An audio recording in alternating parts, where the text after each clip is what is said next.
السلام عليكم ورحمة الله. بسم الله الرحمن الرحيم.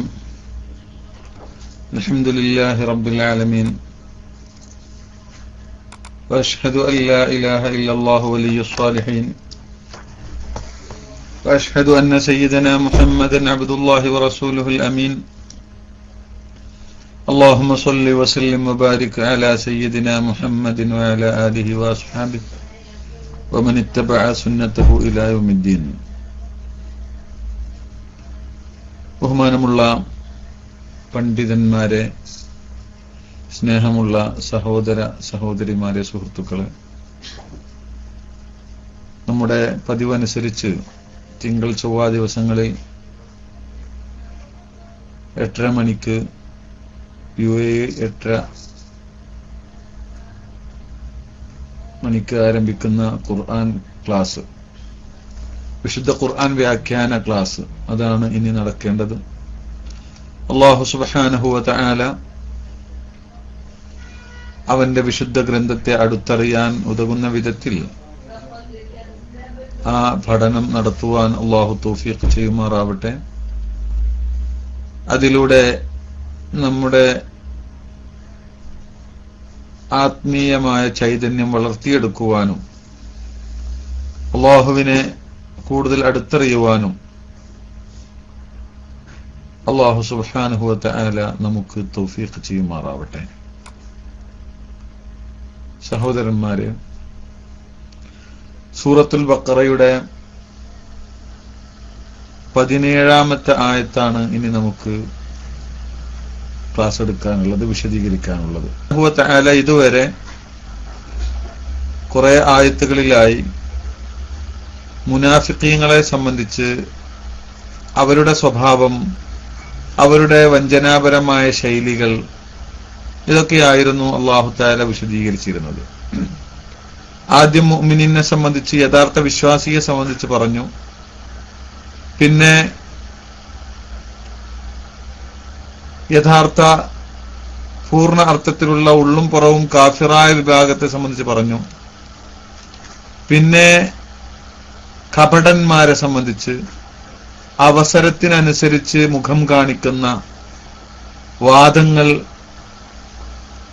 വാക്കുകൾ അവസരത്തിനനുസരിച്ച് മാറ്റിപ്പറയുന്ന, യഥാർത്ഥത്തിൽ മനുഷ്യനുണ്ടാവേണ്ടുന്ന സ്വഭാവമല്ലാത്ത, മനുഷ്യന്മാർക്കുണ്ടാവേണ്ടുന്ന യഥാർത്ഥ സ്വഭാവമല്ലാത്ത, മനുഷ്യന്മാരിൽ ഇല്ലാത്ത, ഉണ്ടാവാൻ പാടില്ലാത്ത ഒരു സ്വഭാവത്തിന്റെ ഉടമയായ കപടന്മാരെ സംബന്ധിച്ച് അല്ലാഹു സുബ്ഹാനഹു വ തആല വമിനൻ നാസി, ഇങ്ങനെ ചിലരും മനുഷ്യരിലുണ്ട് എന്ന് പറഞ്ഞിട്ട്, അവരും മനുഷ്യന്മാർ തന്നെയാണ്, അവരുടെ ആ പ്രത്യക്ഷ സ്വഭാവം കൊണ്ട് അവർ മനുഷ്യരല്ല എന്ന് തോന്നുന്നുവെങ്കിലും അവരും മനുഷ്യർ തന്നെയാണ്. വമിനൻ നാസി, ജനങ്ങളുടെ കൂട്ടത്തിൽ ഇങ്ങനെയും ചിലരുണ്ട് എന്ന് പറഞ്ഞുകൊണ്ട് തുടങ്ങിയത് ഈ കപടന്മാരെ സംബന്ധിച്ചായിരുന്നു. പല ആയത്തുകളിലായി അതിനെ അല്ലാഹു സുബ്ഹാനഹു വ തആല അവരുടെ തനി നിറം തുറന്നു കാട്ടി. ഇനിയും വിശുദ്ധ ഖുർആനിന്റെ പല ആയത്തുകളിൽ ഇവരെ സംബന്ധിച്ചുള്ള പരാമർശം നമുക്ക് കാണാനും കഴിയും. എന്നാൽ അല്ലാഹു സുബ്ഹാനഹു വ തആല ഈ പറഞ്ഞതുകൊണ്ട് മാത്രം അവസാനിപ്പിച്ചിട്ടില്ല. ഇനിയും അവരുടെ യഥാർത്ഥ രൂപം വ്യക്തമാകുന്ന വിധത്തിൽ ചില ഉദാഹരണങ്ങളും കൂടി നൽകാനാണ് അല്ലാഹു സുബ്ഹാനഹു വ തആല തീരുമാനിച്ചത്. വിശുദ്ധ ഖുർആനിന്റെ ഒരു സ്വഭാവം ആണത്. ആശയപരമായ, വിശ്വാസപരമായ, ചിന്താപരമായ കാര്യങ്ങളെ, അതല്ലെങ്കിൽ തന്നെ ചിലപ്പോൾ കാണാവുന്ന കേൾക്കാവുന്ന കാര്യങ്ങൾ തന്നെ, പക്ഷെ ഇവിടെ കാണാനും കേൾക്കാനും സാധിക്കാത്ത പാരത്രികമായ കാര്യങ്ങളെ, അതിനെയെല്ലാം അല്ലാഹു നമുക്ക് പരിചയമുള്ള, നമ്മുടെ നിത്യജീവിതത്തിൽ നമുക്ക് അറിയുന്ന, നാം ഇടപഴകുന്ന ചില വിഷയങ്ങളുമായി അല്ലെങ്കിൽ ചില വസ്തുക്കളുമായി തുലനം ചെയ്തുകൊണ്ട് അതിന്റെ കൃത്യമായ രൂപം നമുക്ക് മനസ്സിലാക്കി തരുന്ന ഒരു സ്വഭാവം വിശുദ്ധ ഖുർആനിൽ ധാരാളമായി കാണാം. മസലിലൂടെ, ഉദാഹരണങ്ങളിലൂടെ. എന്തൊരു സാധനത്തെയും കണ്ടറിയുമ്പോൾ അതിനൊരു വ്യക്തത കൂടുതലുണ്ടല്ലോ. അപ്പോൾ കാണാൻ കഴിയാത്ത വസ്തുക്കളെ സംബന്ധിച്ച് കണ്ടറിയുന്നത് പോലെ മനസ്സിലാക്കാനായും കൊണ്ട് അല്ലാഹു സുബ്ഹാനഹു വ തആല ഇങ്ങനെ ചില ഉദാഹരണങ്ങൾ പറയുന്ന സ്വഭാവം ഖുർആനിൽ ധാരാളമായി നമുക്ക് കാണാൻ കഴിയും. വിശുദ്ധമായ കലിമത്തു തൗഹീദിനെ സംബന്ധിച്ച്, ലാ ഇലാഹ ഇല്ലല്ലാഹ് എന്ന കലിമത്തു തൗഹീദിനെ സംബന്ധിച്ച് പറഞ്ഞല്ലോ. എന്താ പറഞ്ഞത്?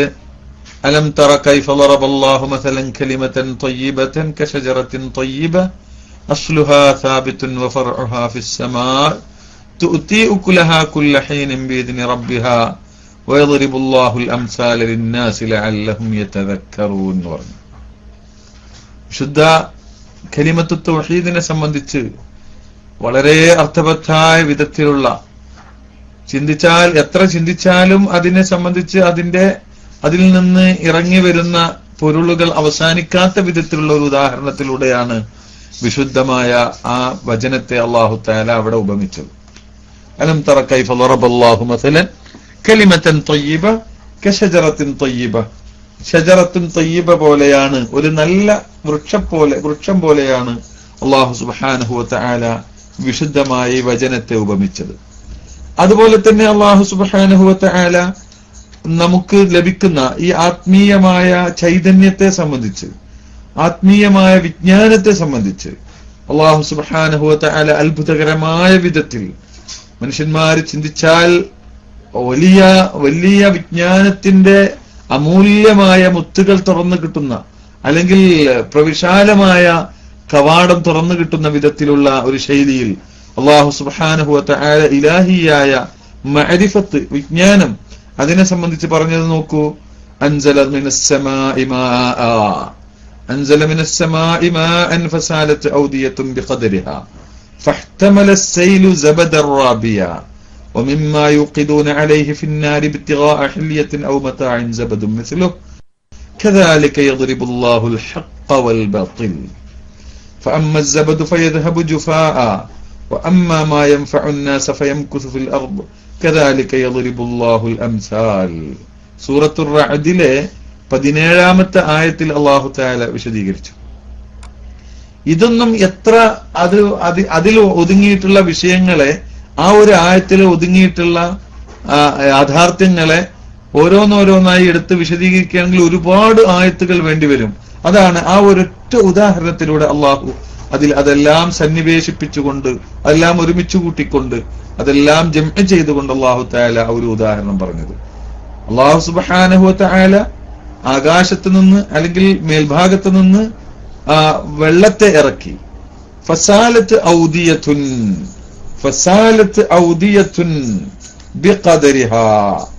ഓരോ വാദികളും ഓരോ ചെരുവുകളും, അത് തോടാവട്ടെ, നദികളാവട്ടെ, മലഞ്ചെരുവാവട്ടെ, അതെല്ലാം ഒഴുകി ബിഖദരിഹ, അതിന്റെ കഴിവനുസരിച്ച്, അതിന്റെ വിശാലതയനുസരിച്ച്, അതിന്റെ വ്യാസമനുസരിച്ച് അത് ഒഴുകി എന്നാണ്.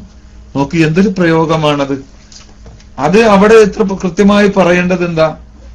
എന്നിട്ട് ഫഹ്തമല السيل زبد الرابيا, അങ്ങനെ വെള്ളം പൊന്തി, അതിന്റെ മുകളിൽ നുര പൊന്തി.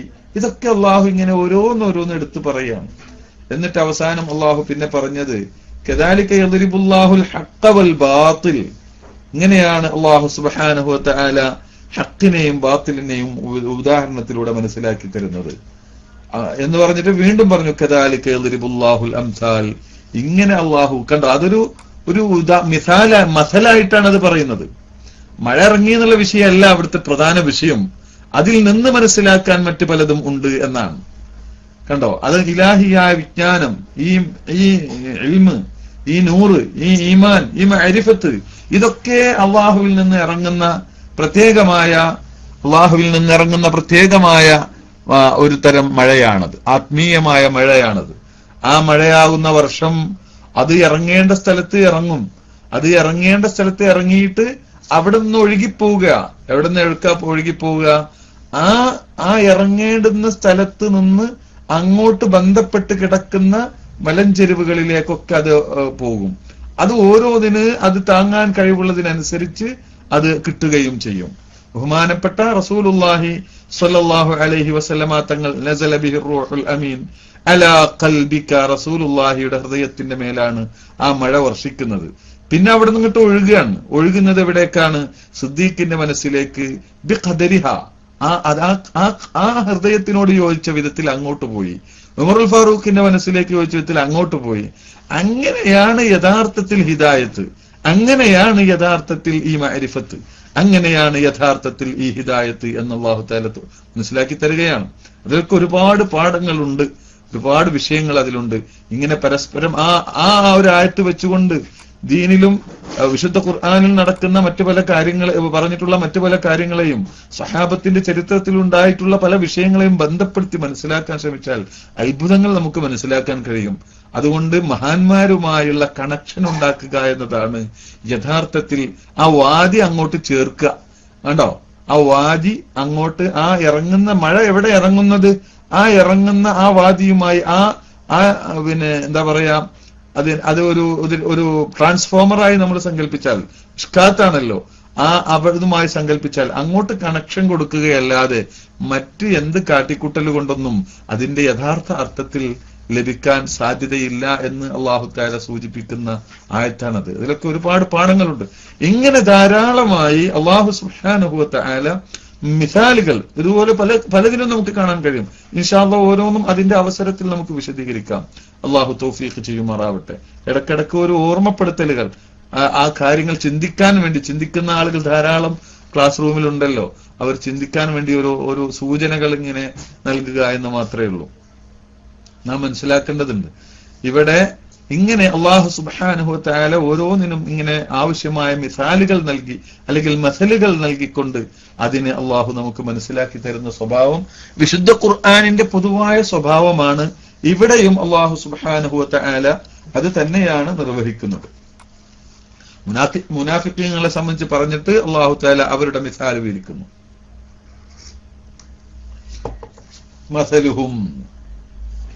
مثلهم كمثل الذي استوقد نارا فلما أضاءت ما حوله ذهب الله بنورهم وتركهم في ظلمات لا يبصرون.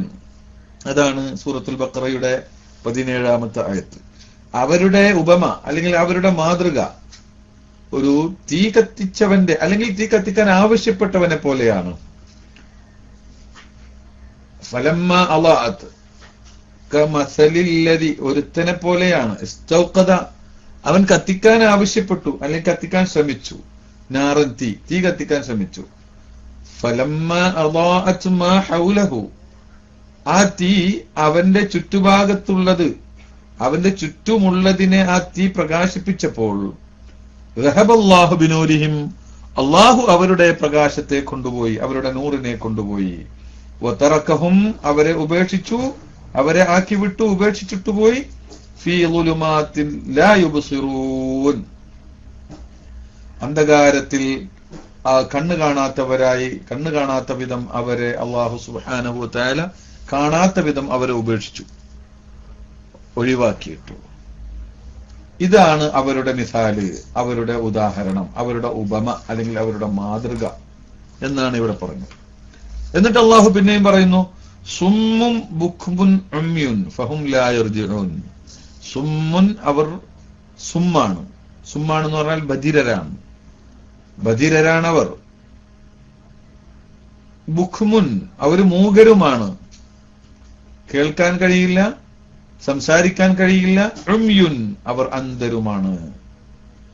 അതിനാൽ ഫഹും ലാ യർജിഊൻ, അതിനാൽ ഇനി അവർക്ക് മടക്കമില്ല, അവർ മടങ്ങുകയില്ല.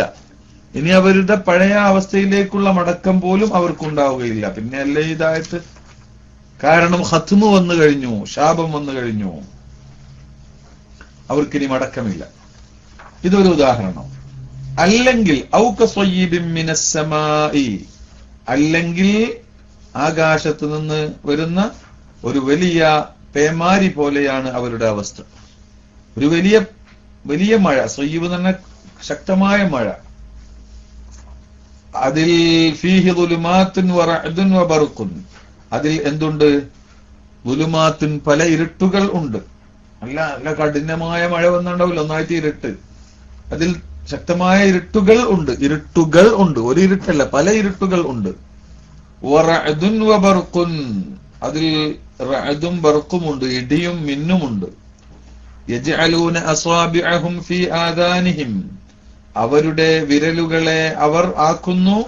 യജ്അലൂന, അവർ ആക്കുന്നു, അവരുടെ വിരലുകളെ അവർ ആക്കുന്നു. എവിടെ? ഫീ ആദാനിഹിം, അവരുടെ ചെവികളിൽ തിരുകുന്നു. അതിലേക്ക് ഇങ്ങനെ വിരല് തിരുകി കയറ്റുന്നു അവർ. മിനസ്സവാഇഖി, എന്തിനു വേണ്ടി? എന്തിനെ തൊട്ട്? മിനസ്സവാഇഖി,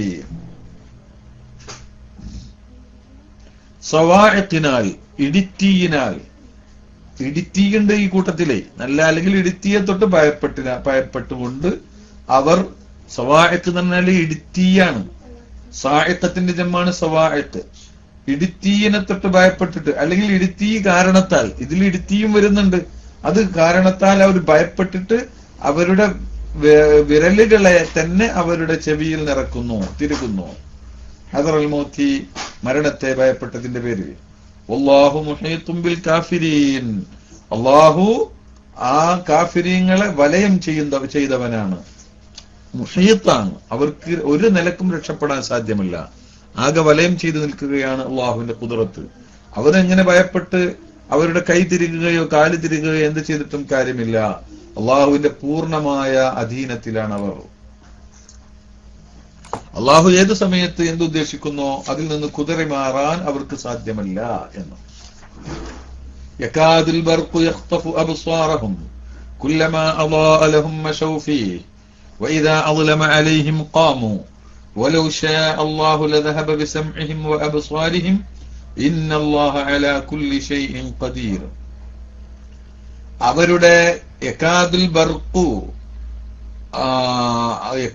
ബർഖു യഖ്തഫു അബ്സാറഹും, അവരുടെ കണ്ണുകളെ മിന്ന് റാഞ്ചിയെടുക്കുന്നത് പോലെ, അങ്ങോട്ടിന്റെ അടുത്ത പോലെ. യക്കാദു, അതൊരു പ്രത്യേക പ്രയോഗമാണ്. യക്കാദുൽ ബർഖ്, അങ്ങനെ എടുത്തു എന്നല്ല, അങ്ങനെ എടുക്കാൻ അടുത്തതുപോലെ. അങ്ങനെ ഉണ്ടല്ലോ, ഞാൻ അത് പോയി എന്ന് വിചാരിച്ചു എന്നൊക്കെ പറയില്ലേ, എന്റെ കണ്ണ് നഷ്ടപ്പെട്ടു എന്ന് വിചാരിച്ചു എന്നൊക്കെ നമ്മൾ പറയാറുണ്ടല്ലോ, എന്നതുപോലെയാണ്. അങ്ങോട്ട് അടുക്കുന്നു. യകാദുൽ ബർഖു, മിന്ന് അടുക്കുന്നു. എന്തിനടുക്കുന്നു? യഖ്തഫു അബ്സാറഹും, അവരുടെ കണ്ണുകളെ പറ്റിയെടുക്കുക, റാഞ്ചിയെടുക്കുക, പെട്ടെന്നുള്ള തട്ടിയെടുക്കലാണ്, അതിനെ കവർന്നെടുക്കുക, അതിനെടുക്കുന്നു. എന്നാൽ അത്ര ശക്തമായ മിന്നുണ്ടവർ. കുല്ലമാ അളാഅ ലഹും മശൗ ഫീഹി, എന്നാൽ അവർക്ക് കുല്ലമാ അളാഅ ലഹും, അവർക്ക് പ്രകാശം വരുമ്പോഴെല്ലാം, അവർക്ക് അത് പ്രകാശിപ്പിക്കുമ്പോഴെല്ലാം, മശൗ ഫീഹി, ആ പ്രകാശത്തിൽ അവർ നടക്കും. എന്നാൽ വഇദാ അളമ അലൈഹിം, അവരുടെ മേൽ ഇരുട്ടായാൽ ഖാമു, അവർ അവിടെ നിൽക്കുന്നു. പിന്നെ അവർക്ക് ചലിക്കാൻ കഴിയുന്നില്ല. അത്ര പരിഭ്രമിച്ച ഒരവസ്ഥയാണ്. ഒന്നും അവർക്ക് മനസ്സിലാകുന്നില്ല, വഴി അറിയുന്നില്ല. ഒരു ലേശം, ഒരല്പം വെളിച്ചം കണ്ട അതിലൂടെ അവർ നടക്കും. അത് പോയാൽ അത് മിന്നിന്റെ വെളിച്ചമായാലും ശരി, ആ കിട്ടിയ വെളിച്ചത്തിൽ അവർ നടക്കും. പിന്നെ അതില്ലാതെയാൽ അവിടെ സ്തബ്ധരായി നിൽക്കും. ഇങ്ങനെയാണ് അവരുടെ അവസ്ഥ. എന്നാൽ അള്ളാഹു ഉദ്ദേശിച്ചാൽ, വലൗ ശാ അള്ളാഹു ഉദ്ദേശിച്ചിരുന്നെങ്കിൽ, ലദഹബ ബിസംഇഹിം വഅബ്സാരിഹിം, അവരുടെ കേൾവിയും കണ്ണുകളും കൊണ്ടുപോകുമായിരുന്നു. ഇന്നല്ലാഹ അലാ കുല്ലി ഷൈഇൻ ഖദീർ, അല്ലാഹു സുബ്ഹാനഹു വതആല എല്ലാ വസ്തുവിന്മേലും ശക്തനാണ്, കഴിവുള്ളവനാകുന്നു എന്ന്. ഇങ്ങനെ രണ്ട് ഉദാഹരണങ്ങളാണ് അല്ലാഹു സുബ്ഹാനഹു വതആല ഇവരെ സംബന്ധിച്ച് ഇവിടെ പറഞ്ഞത്.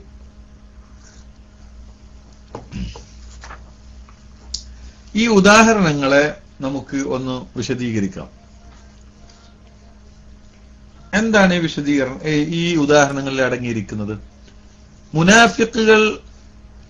മുനാഫിക്കുകളെ സംബന്ധിച്ചാണ് ഈ പറഞ്ഞത് എന്ന നിലക്ക്. മസലുഹും, അവരുടെ മസല്. അവർ എന്ന് പറഞ്ഞാൽ ഇപ്പം മുന്നേ പറഞ്ഞു വന്നിരുന്നത്, തൊട്ടു മുമ്പ് പറഞ്ഞു വന്നിരുന്നത് വമിനന്നാസി മൻ യഖൂലു എന്ന് പറഞ്ഞതാണല്ലോ. മനുഷ്യന്മാരെ കൂട്ടത്തിൽ മനുഷ്യന്മാരിൽ പെടേണ്ടതല്ലാത്ത ചില കൗമുണ്ട് എന്നല്ലേ പറഞ്ഞത്. അവർ മനുഷ്യന്മാരിൽ പെട്ടത് തന്നെയാണ് എന്ന് പറഞ്ഞിട്ട് പറഞ്ഞല്ലോ മുനാഫിഖീങ്ങൾ. ഇവരുടെ ഒരു അവസ്ഥ, ഒരു പരിഭ്രമിച്ച അവസ്ഥയാണ് യഥാർത്ഥത്തിൽ, ഒരു സ്വസ്ഥതയും ഇല്ലാത്ത ഒരു എന്താ പറയാ, ഒരു അന്തം വിട്ട അവസ്ഥയാണ് യഥാർത്ഥത്തിൽ അവർക്കുള്ളത്. ആ അവസ്ഥയെയാണ് അല്ലാഹു സുബ്ഹാനഹു വ തആല വർണ്ണിക്കുന്നത്, വിവരിക്കുന്നത്. എന്താണ്? മസലുഹും കമസലില്ലദി ഇസ്തൗഖദ നാറാ, അവരുടെ ഉദാഹരണം കമസലില്ലദി, ഒരാളുടെ ഉദാഹരണം പോലെയാണ്. ഇസ്തൗഖദ, ഇസ്തൗഖദ എന്ന് പറഞ്ഞാൽ അതിന്റെ അർത്ഥം എന്താണ്? അവൻ തീ കത്തിച്ചു, അല്ലെങ്കിൽ കത്തിക്കാൻ ആവശ്യപ്പെട്ടു. ഔഖദ എന്ന് പറഞ്ഞാൽ കത്തിച്ചു എന്നാണ്. എന്നാൽ ഇവിടെ ഇസ്തൗഖദയാണ്. ഇസ്തൗഖദ എന്ന് പറഞ്ഞാൽ അലിഫും സീനും കൂടുതലുണ്ട്. അലിഫും സീനും കൂടുതലുണ്ടാകുമ്പോൾ അതിനെ ആവശ്യപ്പെട്ടു എന്നൊരു അർത്ഥമുണ്ട്. ആവശ്യപ്പെടുക എന്ന് ഒരു ഇസ്തഫ്സറ, വിശദീകരണം ആവശ്യപ്പെട്ടു എന്നാണ്. വിശദീകരണം ആവശ്യപ്പെട്ടു, ഇസ് എന്നതിന്റെ അർത്ഥമാണത്. അങ്ങനെ സാധാരണ ഫേലുകളിൽ അലിഫും സീനും കൂടിയാൽ അങ്ങനെ ഒരു അർത്ഥം കിട്ടാറുണ്ട്. അതുകൊണ്ട് എല്ലാ സ്ഥലത്തും അങ്ങനെ ആവണം എന്നല്ല പറയുന്നത്, അങ്ങനെ ആവാൻ സാധ്യതയുണ്ട്, അങ്ങനെയും വരാറുണ്ട് ധാരാളമായിട്ട്. അപ്പോ പിന്നെ ഇസ്തൗഖദ എന്ന് പറഞ്ഞാൽ എന്തായി അപ്പൊ അർത്ഥം? കത്തിക്കാൻ ആവശ്യപ്പെട്ടു. നാറത്തി കത്തിക്കാൻ അയാൾ ആവശ്യപ്പെട്ടു. ഫലമ്മ അളഅത് മാ ഹൗലഹു, അങ്ങനെ ആ തീ പ്രകാശിപ്പിച്ചപ്പോൾ, മാ ഹൗലഹു അയാളുടെ ചുറ്റുമുള്ളതിനെ പ്രകാശിപ്പിച്ചപ്പോൾ, ദഹബല്ലാഹു ബിനൂരിഹിം വതറക്കഹും ഫി ളുലുമാത്തിൽ ലാ യുബ്സിറൂൻ, അവരുടെ പ്രകാശത്തെ അള്ളാഹു കൊണ്ടുപോയി. വതറക്കഹും ഫി ളുലുമാത്തിൽ ലാ യുബ്സിറൂൻ, അവരെ ഇരുട്ടുകളിലായി അള്ളാഹു ഉപേക്ഷിച്ചു, കണ്ണ് കാണാത്തവരായിട്ട്. ഈ ഒരു ഉദാഹരണത്തെ എങ്ങനെയാണ് ഇവരുടെ മേല്, ഈ മുനാഫിഖീങ്ങളുടെ മേലെ എങ്ങനെയാണ് അതിനെ നാം അവരുടെ ആ സ്വഭാവത്തിൽ എങ്ങനെയാണ് നാം മനസ്സിലാക്കേണ്ടത്? ഒരാൾ കണ്ണ് കാണാതെ ഇരുട്ടിൽ തപ്പുന്ന ഒരു സമയത്ത് കണ്ണ് കാണാൻ വേണ്ടി, വെളിച്ചം കാണാൻ വേണ്ടി വിളക്ക് കത്തിക്കാൻ ആവശ്യപ്പെടുകയാണ്. ആ വിളക്ക് കത്തിക്കാൻ ആവശ്യപ്പെട്ടു, അല്ലെങ്കിൽ അതിനു വേണ്ടി ശ്രമിച്ചു. ആ വിളക്ക് കത്തിച്ചിട്ട് തന്റെ ചുറ്റുഭാഗം അത് ഇങ്ങനെ പ്രകാശിച്ചു. ആ സമയത്ത് അതങ്ങോട്ട് പോയി. അപ്പൊ അവന് പ്രതീക്ഷ വന്നു, പോവാം എന്ന് കരുതി. ആ സമയത്ത് അതിൽ നിന്ന് അത് അങ്ങോട്ട് പോവുകയാണ്, നഷ്ടപ്പെടുകയാണ്. അപ്പോ വീണ്ടും മുന്നത്തേതിനേക്കാൾ കൂടുതൽ പരിഭ്രമിച്ച ഒരു അവസ്ഥയിലേക്ക് അവൻ എത്തുകയാണ്. അതാണ് ഇവിടെ സംഭവിക്കുന്നത്. അതെങ്ങനെയാണ് ഇവിടെ സംഭവിച്ചത്? മുനാഫിഖീങ്ങൾ, മദീനയിൽ ഉള്ള മുനാഫിഖീങ്ങൾ അധിക പേരും ഒന്നുകിൽ ജൂതന്മാർ, അല്ലെങ്കിൽ ഔസ് ഖസ്റജ് ഗോത്രത്തിൽ നിന്ന് ഉള്ള അബ്ദുല്ലാഹിബ്നു ഉബയ്യിന്റെ നേതൃത്വത്തിൽ ഉള്ള ആളുകൾ. അബ്ദുല്ലാഹിബ്നു ഉബയ്യ ആവട്ടെ, അയാളുടെ കൂടെയുള്ള ആളുകളാവട്ടെ, അതിൽ അധിക പേരും ജാഹിലിയ കാലത്ത് അഹ്ലു കിതാബിന്റെ മതം, ക്രിസ്ത്യാനി അല്ലെങ്കിൽ ജൂതമതം സ്വീകരിച്ചവരായിരുന്നു. ക്രിസ്തുമതം അല്ലെങ്കിൽ ജൂതമതം സ്വീകരിച്ചവരായിരുന്നു. അവരിൽ നിന്ന് ആ കാര്യങ്ങൾ മനസ്സിലാക്കിക്കൊണ്ട്, അഹ്ലു കിതാബിൽ നിന്ന് അത്തരം കാര്യങ്ങൾ മനസ്സിലാക്കിക്കൊണ്ട് വിശ്വസിച്ചവരായിരുന്നു. മാത്രവുമല്ല, പൊതുവിൽ ഈ ജൂതന്മാരിൽ നിന്നും മറ്റുമൊക്കെ ഇങ്ങനെ അവസാനത്തെ ആഖിറുസ്സമാന്റെ നബി വരാൻ ആയിട്ടുണ്ട് എന്ന് ഉള്ള അറിവ് കേൾക്കുകയും, അത് ആ ആഖിറുസ്സമാന്റെ പ്രവാചകൻ വന്നാൽ ഞങ്ങൾ ആ പ്രവാചകനെ കൊണ്ട് വിശ്വസിച്ച് നിങ്ങളൊക്കെ നശിപ്പിക്കുമെന്ന് അഹ്ലു കിതാബുകൾ ഔസ് ഖസ്റജ് ഗോത്രക്കാരായ മുശ്രിക്കീങ്ങളോട് പറയാറുണ്ടായിരുന്നു എന്നതും വസ്തുതയാണ്. അതുകൊണ്ട് യഥാർത്ഥത്തിൽ ഇവർക്കൊക്കെ ഈ ഒരു പ്രവാചകനിലുള്ള പ്രതീക്ഷ ഉണ്ടായിരുന്നു.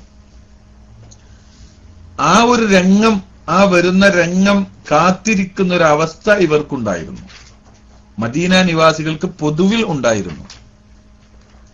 എന്നാൽ ആ വിളക്കുമായി പ്രവാചകർ സ്വല്ലല്ലാഹു അലൈഹി വസല്ലമ തങ്ങൾ വന്നപ്പോൾ പല കാരണങ്ങളാൽ പലരും എന്താകുകയാണ് ചെയ്തത്? വിശ്വാസികൾ ആവാതിരുന്നു, യഥാർത്ഥ വിശ്വാസികൾ ആവാതിരുന്നു. ഭൗതികമായ ലക്ഷ്യങ്ങൾക്ക് വേണ്ടി മാത്രം ബാഹ്യമായി അവരുടെ വിശ്വാസം അവർ പ്രകടിപ്പിക്കുകയും ചെയ്തു. ഈ അവസ്ഥയിലേക്കാണ് സൂചിപ്പിക്കുന്നത്. ഇസ്തൗഖദ എന്ന് വെച്ചാൽ അവർ ആഗ്രഹിച്ചിരുന്നു, അവർ പ്രതീക്ഷിച്ചിരുന്നു ഇങ്ങനെ ആ ഒരു അവസ്ഥ വരുമെന്നും ആ അവസ്ഥ വന്നാൽ ഉള്ള അവസ്ഥയെ സംബന്ധിച്ച് അവർ ചിന്തിക്കുകയും ചർച്ച ചെയ്യുകയും ചെയ്തിരുന്നതാണ്. നബി സല്ലല്ലാഹു അലൈഹി വസല്ലമ തങ്ങളുടെ ആഗമനത്തെ സംബന്ധിച്ച് അവർക്കൊരു പ്രതീക്ഷയുണ്ടായിരുന്നു. ആ പ്രതീക്ഷക്കനുസരിച്ച് ചില കാര്യങ്ങളൊക്കെ അവർ ചിന്തിക്കുകയും ചെയ്തിരുന്നു. അപ്പൊ അതാണ് ഇസ്തൗഖദ നാറ. അപ്പോൾ ഇപ്പോൾ ഉള്ളത് യഥാർത്ഥമല്ല എന്നുള്ള ഒരു ചിന്താഗതി അവരിലൊക്കെ ഉണ്ടായിട്ടാണല്ലോ അവർക്ക് ഇതിന്റെയൊക്കെ അപ്പുറം ഒരു യാഥാർത്ഥ്യമുണ്ട്. ഇപ്പോൾ കുറച്ചെങ്കിലും വെളിച്ചം കാണുന്ന തൗറാത്ത് ഇഞ്ചീലുകൾ പോലും അതൊക്കെ മാറ്റത്തിരുത്തലുകൾക്ക് വിധേയമായി എന്ന് ഉള്ളിന്റെ ഉള്ളിലുള്ള ഉൾവിളി ഈ ജൂതന്മാർക്കും ക്രിസ്ത്യാനികൾക്കും അതിനെ മനസ്സിലാക്കിയവർക്കും ഉണ്ടായിരുന്നു. ഈ കാണുന്ന ശിർക്കും കുഫറും ശരിയല്ലെന്ന് മനസ്സിലാക്കിയിട്ടാണല്ലോ മറ്റവരും ആ കൂട്ടത്തിലേക്ക് പോവാനൊക്കെ ശ്രമിച്ചത്. ഇനി പോവാത്തവർക്കും ഒക്കെ തന്നെ ഈ ഒരു ധാരണ, അടുത്ത് തന്നെ ഇവിടെ ഒരു വിളക്ക് പ്രകാശിക്കാൻ പോകുന്നുണ്ട്, അത് പ്രകാശിച്ചെങ്കിൽ എന്നൊരു ചിന്ത ആദ്യമൊക്കെ ഇവരുടെ ഒക്കെ മനസ്സിൽ ഉണ്ടായിരുന്നു. അതിലേക്കാണ് സൂചിപ്പിക്കുന്നത്. ഇപ്പോഴുള്ള അവസ്ഥ എന്തായിരുന്നാലും പൂർണ്ണ അർത്ഥത്തിൽ ശരിയല്ല, ഒരു യഥാർത്ഥമായ ഒരു അവസ്ഥ വരാനിരിക്കുന്നുണ്ട് എന്ന ആ ഒരു ചിന്തയും അതിനെ സംബന്ധിച്ചുള്ള ഒരു ചർച്ചയും ചലനവും പ്രതീക്ഷയും ഒക്കെ അതിനൊക്കെയുള്ള ഒരു നേരിയ രൂപത്തിലെങ്കിലുമുള്ള ഒരു ആഗ്രഹം അവരുടെ ഉള്ളിൽ നിന്നുണ്ടായിരുന്ന ആ അവസ്ഥയിലേക്കാണ് ഇസ്തൗഖദ. അതിപ്പോ അടുത്ത് കത്തും, അത് കത്തിയെങ്കിൽ എന്ന പ്രതീക്ഷയിലേക്ക് സൂചിപ്പിക്കുകയാണ്. പക്ഷെ അത് വന്നു, പ്രകാശം കണ്ടു വന്നു. അത് റസൂലുള്ളാഹിയിലൂടെയാണ് വന്നത്, മുഹമ്മദ് നബി സല്ലല്ലാഹു അലൈഹി വസല്ലമ തങ്ങളിലൂടെയാണ് വന്നത്. അത് വന്നപ്പോ തങ്ങളുടെ പലതും പോകുന്ന വിധത്തിലാണെന്ന് വന്നപ്പോൾ അവർക്ക് അത് ഉൾക്കൊള്ളാൻ കഴിയാത്ത ഒരു വിഭാഗം അവിടെ ഉണ്ടായി. അതാണല്ലോ യഥാർത്ഥത്തിൽ നിഫാഖായത്. അവർക്ക് പൂർണ്ണ അർത്ഥത്തിൽ അവരുടെ നേതൃത്വ പദവിയും മറ്റും, അല്ലെങ്കിൽ നബി സല്ലല്ലാഹു അലൈഹി വസല്ലമ തങ്ങളുടെ ആ പ്രകാശം കാരണത്താൽ ഇവർക്ക് അവിടെ ഉണ്ടായിരുന്ന സ്വാധീനമൊക്കെ നഷ്ടപ്പെടുമെന്ന ഭീതി, അല്ലെങ്കിൽ കിട്ടുമെന്ന് പ്രതീക്ഷിച്ചിരുന്ന അവരുടെ അധികാരം നഷ്ടപ്പെടുമെന്ന ആ അവസ്ഥ, ഇതുകൊണ്ടൊക്കെ റസൂലുള്ളാഹി സ്വല്ലല്ലാഹു അലൈഹി വസല്ലമ തങ്ങളോട് വെറുപ്പിങ്ങോട്ട് വന്നു. ആ വെറുപ്പ് വന്നപ്പോൾ, ഭൗതികമായ കാരണങ്ങളാൽ വെറുപ്പങ്ങോട്ട് വന്നപ്പോൾ അവരുടെ ആ ഹൃദയത്തിന് ആ ഒരു നേരിയ ഒരു ആ നന്മയിലേക്കുള്ള ഒരു ആഗ്രഹം ഉണ്ടായിരുന്നല്ലോ, അതുപോലും അങ്ങോട്ട് പോവുകയാണ് ചെയ്യുന്നത്. അതുപോലും അങ്ങോട്ട് പോവുക ചെയ്തത്. ഇവിടെ നിങ്ങൾ നോക്ക്, അള്ളാഹു അത് അങ്ങോട്ട് കൊണ്ടുപോയി. ഇത് കാരണത്താൽ ഇനി അവർക്ക് നന്മയെ കാണാനോ കേൾക്കാനോ ഉൾക്കൊള്ളാനോ കഴിയാത്ത വിധം അവർ അതിന്റെ എല്ലാം ഫലങ്ങൾ, ഈ അവയവങ്ങളുടെ എല്ലാം ഫലങ്ങൾ ഇല്ലാതെയായ അവസ്ഥയിലേക്ക് അവരും എത്തിപ്പെട്ടു. അതാണ് ഇവിടെ സംഭവിക്കുന്നത്. അതുകൊണ്ടാണ് വിശുദ്ധ ഖുർആൻ ഇവിടെ പ്രയോഗിക്കുന്നത്. നിങ്ങൾ നോക്ക്, ഫലമ്മ അവാഅത് മാ ഹൗലഹു. ഈ പ്രകാശം ഇങ്ങോട്ട് വന്നു, ചുറ്റുഭാഗം ഇങ്ങോട്ട് പ്രകാശിച്ചു. അയാളിലേക്ക് പ്രകാശം വന്നു എന്ന് പറയുന്നില്ല, അത് ഉൾക്കൊള്ളാൻ അവർക്കായില്ല. അവിടെ ചുറ്റുഭാഗം പ്രകാശിച്ചു. മദീനയിലെ വലിയൊരു വിഭാഗം മുസ്ലിമായി, അതിന്റെ പരിസര പ്രദേശങ്ങളിൽ ഇസ്ലാം വന്നു, ചുറ്റുഭാഗം പ്രകാശിച്ചു. അവിടെ അവാ എന്നാണ് പ്രയോഗം. ളിയാഉം നൂറും വെച്ച് നോക്കുമ്പോൾ ളിയാ ആണ് കൂടുതൽ ശക്തിയുള്ളത്. കഠിനമായ ശക്തമായ പ്രകാശത്തിനാണ് ളിയാ എന്ന് പറയാം. വജഅല ശംസ ളിയാഅൻ വൽ ഖമറ നൂറ എന്നല്ലേ അല്ലാഹു തആല പറഞ്ഞത്. ഖമറിനെ നൂറാക്കി സൂര്യനെ എന്താക്കി? ളിയാഉമാക്കി എന്നാ പറഞ്ഞത്. അപ്പൊ സൂര്യന്റെ നൂറാണ് ശക്തമായത്, അല്ലേ? അത് ദാത്തീയത്താണ്, സ്വയം പ്രകാശമുള്ളതാണ്. വഹുവല്ലദി ജഅല അശ്-ശംസ ളിയാഅൻ വൽ ഖമറ നൂറ എന്ന് സൂറത്ത് യൂനുസിലുണ്ട്. ഹുവല്ലദി ജഅല അശ്-ശംസ ളിയാഅൻ വൽ ഖമറ നൂറ. അപ്പൊ ഖുർആനെയും റസൂലുള്ളാഹിയെ സംബന്ധിച്ച് പറയുമ്പോൾ അളാഅത്താണ് ആ ഹിദായത്തുമായി ബന്ധപ്പെട്ടപ്പോൾ. എന്നാൽ അങ്ങനെ ശക്തമായ പ്രകാശം ചുറ്റുഭാഗത്ത് ഉണ്ടായി. പക്ഷേ എന്തുണ്ടായി? ആ സമയത്ത് ഇവരിൽ ഉണ്ടായിരുന്ന ഒരു നേരിയ ഒരു പ്രകാശം ഇവർക്കുണ്ടായിരുന്നു. നന്മ ഇതിന്റെ ഒക്കെ അപ്പുറം ഒന്നുണ്ട് എന്ന് ചിന്തിക്കാവുന്ന ഒരവസ്ഥ. ആ ഒരു ഫിത്രത്തിന്റെ നൂറ് കുറച്ചെങ്കിലും കെടാതെ നിന്നിരുന്നു. അത് ലൈഫാണ്. ഇതിനെ അപേക്ഷിച്ച് ഈ ഖുർആനിന്റെയും അള്ളാഹുവിന്റെ ഹിദായത്തിന്റെയും റസൂലുള്ളാഹി സ്വല്ലല്ലാഹു അലൈഹി വസല്ലമ തങ്ങളുടെ ആ നൂറിന്റെയും മുന്നിൽ ഇത് ലൈഫായ നൂറാണ്. അതുകൊണ്ടാണ് അവരുടെ പ്രകാശത്തെ സംബന്ധിച്ച് പറയുമ്പോൾ നൂറ് എന്നാ പ്രയോഗിച്ച് ലിയാ എന്നല്ല. അവിടെ പ്രയോഗിച്ച് നൂറാണ്. അപ്പൊ ലിയാ നൂറുകൊള്ള നോക്കുമ്പോൾ ലിയാ ശക്തമായ പ്രകാശമാണ്, നൂറ് ശക്തി കുറഞ്ഞതുമാണ്. നൂറ് ശക്തി കുറഞ്ഞതാണ്. ആ ഖുർആനിന്റെ പ്രഭ, ആ ശക്തമായ പ്രഭ, റസൂലുള്ളാഹിയുടെ ശക്തമായ പ്രഭ, പരിസരമൊക്കെ പ്രകാശിച്ചു. ആ സമയത്ത് ഇവർക്കെന്ത് സംഭവിച്ചു? ഇങ്ങനെ ഒരു നന്മയെ തേടിയുള്ള ചിന്ത പോലും ഇല്ലാതെയായി. അവരുടെ നൂറ് അങ്ങോട്ട് പോയി. അവർക്കൊരു നേരിയ നൂറുണ്ടായിരുന്നത് കൂടി പോയി. കണ്ടോ? നോക്ക്. അപ്പൊ വളരെ കൃത്യമല്ലേ ഉദാഹരണം? സംശയങ്ങൾ വല്ലതും ബാക്കി വരും. അങ്ങനെ വരുമ്പോൾ അവർക്ക് ഒരു നേരിയ രൂപത്തിൽ ഒരു സത്യത്തോടുള്ള ഒരു ചിന്ത, ഒരു ആഗ്രഹം അവരിൽ ഉണ്ടായിരുന്നല്ലോ. അതുകൊണ്ടാണല്ലോ അതിനെ ആ ഫിത്രത്തിന്റെ ആ ഒരു പ്രകാശം അവരിൽ ഉണ്ടല്ലോ. ആ ഫിത്രത്തിന്റെ പ്രകാശം പോലും നഷ്ടപ്പെടുന്ന വിധത്തിലായി പോയി അവർ. അതാ സംഭവിച്ചത്. വല്ലാത്ത അപകടത്തിലാണ് അവർ പെട്ടത്. പിന്നെ ഒരു ചിന്ത ഒരു നന്മ വേണമെന്ന ചിന്ത പോലും അവർക്ക് ഇല്ലാത്ത അവസ്ഥ. പിന്നെ അവർ നിലകൊള്ളുന്നത് കടുത്ത ശക്തമായ കൊടും വഞ്ചനാപരമായ സമീപനങ്ങളും ഒരിക്കലും മനുഷ്യത്വത്തോട് യോജിക്കാത്ത സമീപനങ്ങളും ആണെന്ന് ബോധ്യമുണ്ടായിരുന്നിട്ടും അവർക്കതിൽ യാതൊരു മടക്കവുമില്ലാതെ കഠിനമായി റസൂലുള്ളാഹിയെ ദ്രോഹിക്കുകയും മുസ്ലിം ഉമ്മത്തിനും സഹാബത്തിനും റസൂലുള്ളാഹിക്കും ഏതെല്ലാം വിധത്തിൽ നഷ്ടങ്ങളും പ്രശ്നങ്ങളും പ്രയാസങ്ങളും ഉണ്ടാക്കാൻ കഴിയുമോ അതിനാവശ്യമായ സകല ചലനങ്ങളും അവർ നടത്തുകയും ചെയ്തു. ഈ ചെയ്യുന്നത് മുഴുവനും തെറ്റാണ് എന്ന പൂർണ്ണ ബോധ്യം അവർക്കുണ്ടായിട്ടും ഒരു കാലത്തും അവർക്കൊരു മടക്കം വന്നില്ല. ദഹബല്ലാഹു ബിസംഇഹിം ദഹബല്ലാഹു ബിനൂരിഹിം. അവർക്ക് ആ ഉണ്ടായിരുന്ന അനൂർ കണ്ടോ. അപ്പൊ അല്ലാഹ് പറഞ്ഞാൽ ദഹബല്ലാഹു ബിലൗഇഹിം എന്നായിരുന്നു പറയേണ്ടിയിരുന്നത്, അല്ലെങ്കിൽ ബിളിയാഇഹിം എന്നായിരുന്നു പറയേണ്ടിയിരുന്നത്. അത് പറയാതെ ഇതാണ് പറഞ്ഞത്. ഇവർക്ക് ഈ നൂറ് കൊണ്ട് ഫലപ്പെടണമെങ്കിൽ ഈ അസ്ല് നൂറ് ഇവിടെ വേണ്ടേ? ആ നൂറ് അതിനെ സ്വീകരിക്കാവുന്ന ഒരു നൂറ് ആദ്യം ഇവിടെ ഉണ്ടാവണം. അത് നഷ്ടപ്പെട്ടാൽ പിന്നെ പോയി കാര്യം. ആ നൂറിലേക്ക് ഈ നൂറുൻ അലാ നൂറാണ്. ഈ നൂറ് വന്ന് ചേരുകയാണ് വേണ്ടത്. അപ്പോഴാണ് ഫലപ്പെടുക. പക്ഷെ അവരിൽ ഉള്ള ആ നൂറ്, ആ നേരിയ ഒരു നൂറുണ്ടായിരുന്നു, അതെന്തായി പോയി? അതങ്ങോട്ട് പോയി. അതങ്ങോട്ട് പോയപ്പോൾ പിന്നെ അതുകൊണ്ടാണ് വതറക്കഹും ഫീ ദുലുമാത്തിൻ എന്ന് പിന്നെ പറയേണ്ടി വരുന്നത്. മനസ്സിലാക്കണം നിങ്ങൾ. അപ്പോഴാണ് ആ ഖുർആന്റെ ആ ഓരോ പദങ്ങൾക്കുള്ള പ്രത്യേകത നമുക്ക് മനസ്സിലാകുന്നത്. അവരിൽ ഉണ്ടായിരുന്ന ഇപ്പോ നിങ്ങൾ ഇപ്പൊ അടുത്ത ആയത്തിൽ വിശദീകരിക്കേണ്ട ഒരു കാര്യം അതുകൂടി ഞാൻ ഇവിടെ പറഞ്ഞാൽ കുറച്ചുകൂടി മനസ്സിലാവും. അതായത് ഇപ്പോ കണ്ണുണ്ടെങ്കിലേ കാണുള്ളൂ. എന്നാൽ കണ്ണുണ്ടായാൽ കാണുമോ? കണ്ണുണ്ടായാൽ കാണില്ല. കണ്ണുണ്ടെങ്കിൽ കാണണമെങ്കിൽ പ്രകാശം മുന്നിൽ വേണം, അല്ലേ? ഈ ആയത്തിൽ തന്നെ അത് വരുന്നു. കണ്ണുണ്ടെങ്കിൽ കാണണമെങ്കിൽ പ്രകാശം വേണം. അപ്പൊ പ്രകാശത്തിന്റെ അശിഅത്ത്, അതിന്റെ കിരണങ്ങൾ നാം നോക്കുന്ന വസ്തുക്കളിൽ പതിഞ്ഞ് അതിന്റെ ഇൻടിക്കാസാണ്. അത് തിരിച്ച് നമ്മുടെ കണ്ണിലേക്ക് പതിയുമ്പോഴാണ് കണ്ണിന് കാഴ്ച ഉണ്ടാവുന്നത്. അപ്പൊ യഥാർത്ഥത്തിൽ കണ്ണിനെ കാണുന്നതാക്കുന്നത് ഈ പ്രകാശമാണ്. അപ്പൊ കണ്ണില്ലെങ്കിലും കാണില്ല. ഈ കണ്ണിന് കാണാനുള്ള കണ്ണ് തീരെ നഷ്ടപ്പെട്ടാൽ കാഴ്ച ഉണ്ടാവുകയില്ല. എന്നാൽ ആ കണ്ണുണ്ട്, പക്ഷെ കാണാൻ സഹായകമായ ഈ പ്രകാശം മുന്നിലില്ലെങ്കിലും കാണില്ലല്ലോ, ഇല്ലേ?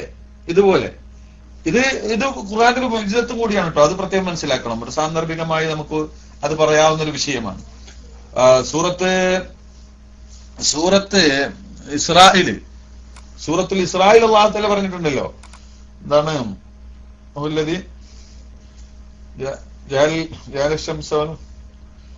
ഇന്ന ഹാദൽ ഖുർആന യഹ്ദി ലില്ലതി ഹിയ അഖ്വം വയബശ്ശിറുൽ മുഅ്മിനീന അല്ലദീന യഅമലൂന സ്വാലിഹാത്തി അന്ന ലഹും അജ്റൻ കബീറ വഅന്ന അല്ലദീന ലാ യുഅ്മിനൂന ബിൽ ആഖിറതി അഅതദ്നാ ലഹും അദാബൻ അലീമ വയദഉ الإنسان بالشر دعاءه بالخير وكان الإنسان عجولا وجعلنا الليل والنهار آيتين فمحونا آية الليل وجعلنا آية النهار مبصرة. കണ്ടോ നിങ്ങള് വജഅൽനാ ആയത്തൻ നഹാരി മുബ്സിറതൻ, അവിടെ ഖുർആന്റെ പ്രയോഗം അങ്ങനെയാണ്. ആയത്തുൻ നഹാറിനെ പകൽ ആകുന്ന ആ അള്ളാഹുവിന്റെ ദൃഷ്ടാന്തത്തെ അള്ളാഹു മുബ്സിറത്താക്കി, കാഴ്ച നൽകുന്നതാക്കി. കാഴ്ച നൽകുന്ന കണ്ണല്ലേ, കണ്ണിലൂടെയല്ലേ ഇബ്സാർ ഉണ്ടാവുന്നത് എന്ന് പലർക്കും തോന്നിയേക്കാം. അല്ല, ആ കണ്ണിന് ഇബ്സാർ നൽകുന്നത് ആരാണ്? പ്രകാശമാണ്. അത് ആധുനിക ശാസ്ത്രം അത് വ്യക്തമായി പറഞ്ഞിട്ടുണ്ട്, ആ വിഷയം കണ്ടുപിടിച്ചിട്ടുണ്ട്, മനസ്സിലാക്കിയിട്ടുണ്ട്. പക്ഷെ ഖുർആൻ 1400 വർഷങ്ങൾക്ക് മുമ്പ് ഈ യാഥാർത്ഥ്യത്തിലേക്ക് വിരൽ ചൂണ്ടുകയാണ്. കണ്ണിന് കാഴ്ച നൽകുന്ന വസ്തു ഈ പ്രകാശമാണ്.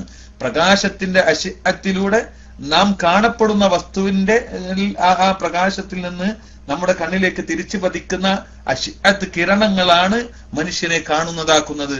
അതുകൊണ്ട് പ്രകാശം നഷ്ടപ്പെട്ടാൽ കാണാൻ കഴിയില്ല അതുകൊണ്ടാണ് പ്രകാശം നഷ്ടപ്പെട്ടാൽ കാണാൻ കഴിയാത്തത് എന്ന തത്വം, എന്ന യാഥാർത്ഥ്യം ആധുനിക ശാസ്ത്രം ഗവേഷണങ്ങളിലൂടെ മനസ്സിലാക്കിയതിലേക്ക് ഖുർആൻ സൂചിപ്പിക്കാൻ ആയത്തൻ നഹാരി മുബ്സിറതൻ എന്ന് പറഞ്ഞു. മുബ്സിറതൻ എന്നല്ല, മുബ്സിറതൻ.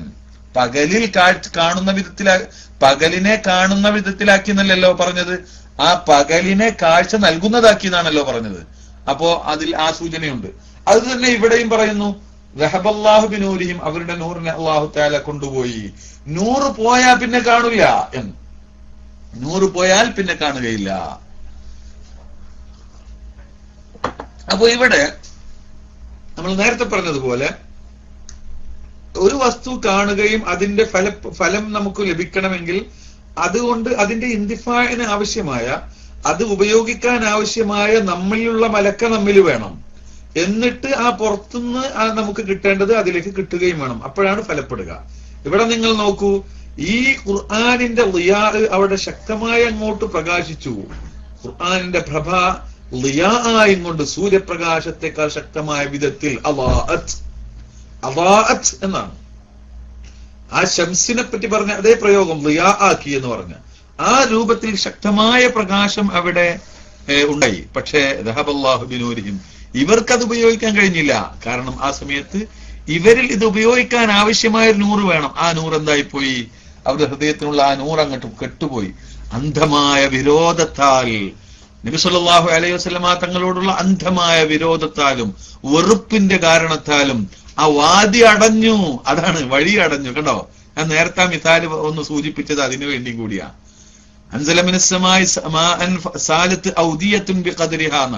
ഈ വിദ്വേഷം, വെറുപ്പ് നബി സല്ലല്ലാഹു അലൈഹി വസല്ലമ തങ്ങളോട് ഉണ്ടായി കഴിഞ്ഞപ്പോൾ അവരുടെ ആ വഴി അങ്ങോട്ട് അടയാണ് ചെയ്തത്. വഴിയാണ്, അതാ സംഭവിച്ചത്. വഴി കണ്ട് അടഞ്ഞു. അതാ പിന്നെയും പറയുന്നത്, പിന്നെ അവർ ഇരുട്ടിൽ തന്നെ. പിന്നെ അല്ലാഹു തആല അവരെ ഉപേക്ഷിച്ചു. ഇരുട്ടിലായിട്ട് ലാ യുബ്സിറൂൻ, കാണാത്ത വിധം, അവർക്കിനി ഒന്നും കാണാൻ കഴിയില്ല. ആ വിധത്തിൽ, അഥവാ ഹക്കിനെ കാണാൻ കഴിയില്ല. ആ വിധത്തിൽ ഇരുട്ടുകളിൽ അല്ലാഹു അവരെ ഉപേക്ഷിച്ചു എന്ന്. അപ്പൊ രണ്ടും തമ്മിൽ വ്യത്യാസമുണ്ട്. ഇങ്ങനെ നമ്മൾ വെക്കുമ്പോ റഹബല്ലാഹു ബിനൂരിഹിം എന്ന് പറയുന്നതും വതറക്കഹും ഫീ ദുലുമാത്തിൻ എന്ന് പറയുന്നതും തമ്മിൽ എത്തിബാരിയായ ഫർഖുണ്ട് എന്ന് മനസ്സിലായല്ലോ, വ്യത്യാസമുണ്ട്. അവരുടെ നൂറ്, അവരിലുള്ള ഇത് സ്വീകരിക്കാനുള്ള നൂറ് പോയി. അപ്പൊ പുറത്ത് മുഴുവനും എന്തായിപ്പോയി? പിന്നെ പുറത്തുള്ളതൊന്നും അവർക്ക് കാണാൻ കഴിയാത്ത അവസ്ഥയായി എന്ന്.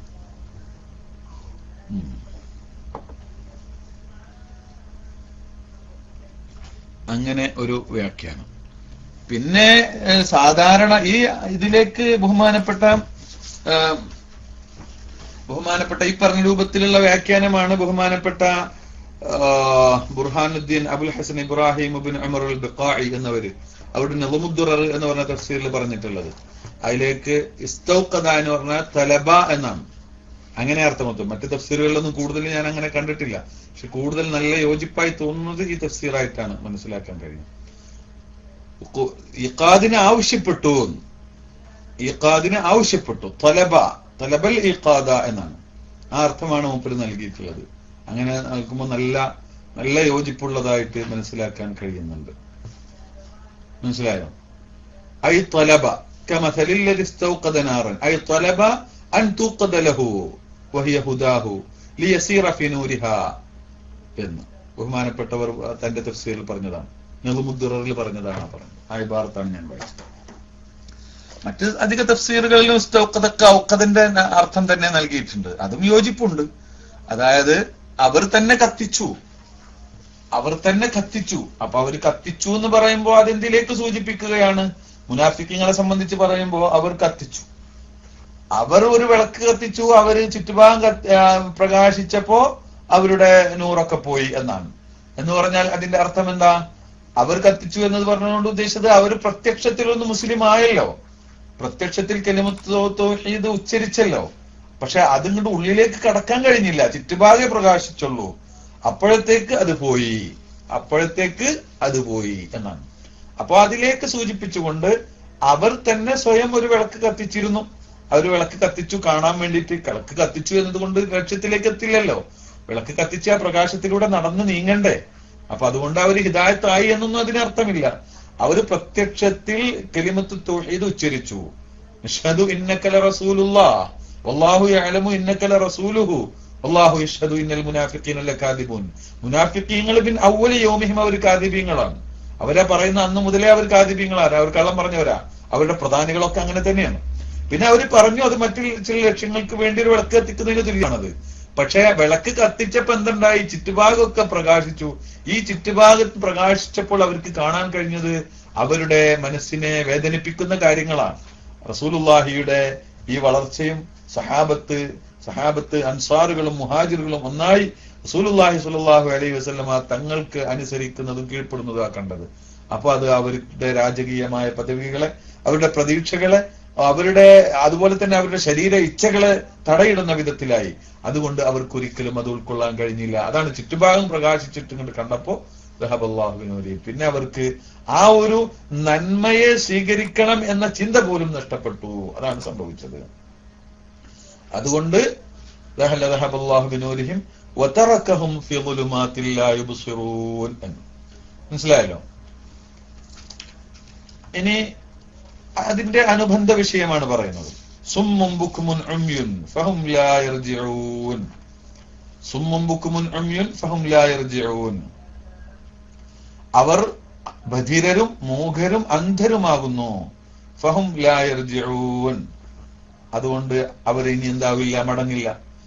നന്മ കാണണമെങ്കിൽ, ഒന്നുകിൽ നന്മയിലേക്ക് മടങ്ങണമെങ്കിൽ കാണാൻ കഴിയണം. അതിനുള്ള വഴികള്, ആ മനസ്സിലാക്കാനുള്ള വഴികൾ കാണുക, കേൾക്കുക, പറയുക, ഇതൊക്കെയാണ്. ഇതിനൊന്നും അവർക്ക് സാധ്യമല്ല.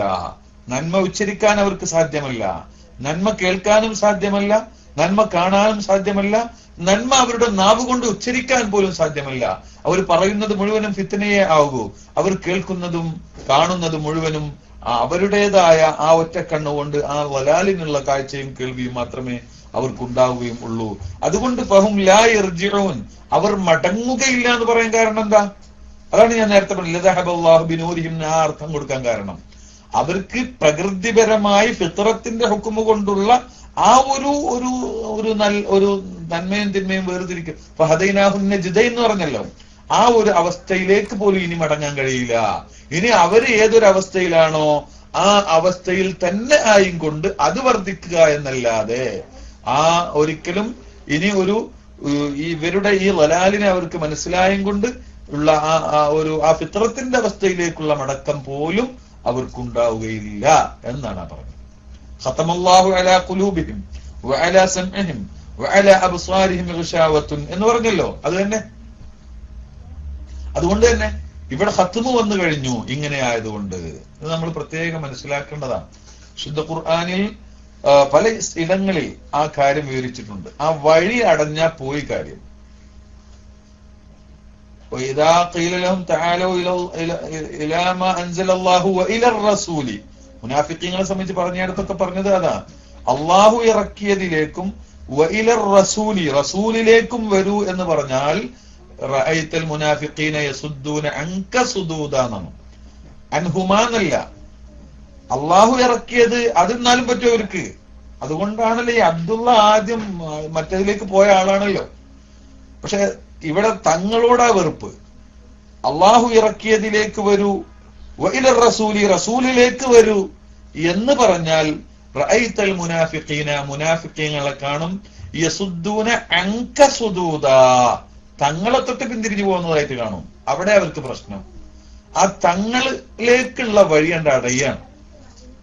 ആ ട്രാൻസ്ഫോമറിലേക്കുള്ള വഴി അടഞ്ഞാൽ പിന്നെ ഇവിടുന്ന കണക്ഷൻ വരുന്നത് അത് വരില്ല കൂട്ടരെ വരില്ല. റസൂലുള്ളാഹി സ്വല്ലല്ലാഹു അലൈഹി വസല്ലമ തങ്ങളാണ് അവിടേക്കാണ് ഈ മഴ ഇത് വർഷിക്കുന്നത്. നസല ബിഹി റൂഹുൽ അമീൻ അലാ ഖൽബിക ലിയകൂന മിനൽ മുഅ്മിനീൻ മുൻദിരീൻ ലിതകൂന മിനൽ മുൻദിരീൻ, അങ്ങനെയല്ലേ പറഞ്ഞത്? അതേ അള്ളാഹു തന്നെയാണല്ലോ ഫസാലത്ത് ഔദിയത്തും ബിഖദരിഹാ എന്ന് പറയുന്നത്. മഴ കണ്ട് വർഷിച്ചു. ആ വെള്ളം തോടുകളിലും പുഴകളിലും കനാലുകളിലും മലഞ്ചെരുവുകളിലുമായൊക്കെ ഒഴുകി ബിഖദരിഹ, ഓരോന്നിനും അതിൻ്റെതായ അവസ്ഥക്കനുസരിച്ച് എത്ര ഉൾക്കൊള്ളാൻ കഴിയും അതിനനുസരിച്ച്. സിദ്ദീഖ് ഉൾക്കൊണ്ട പോലെ മറ്റ അബൂബക്കറുകൾക്ക് ഉൾക്കൊള്ളാൻ കഴിയില്ല. ഫാറൂഖ് ഉൾക്കൊണ്ടതുപോലെ മറ്റു ഉമറുകൾക്ക് ഉൾക്കൊള്ളാൻ കഴിയില്ല. ഓരോന്നിനും അതിൻ്റെതായ വ്യത്യാസമുണ്ട്.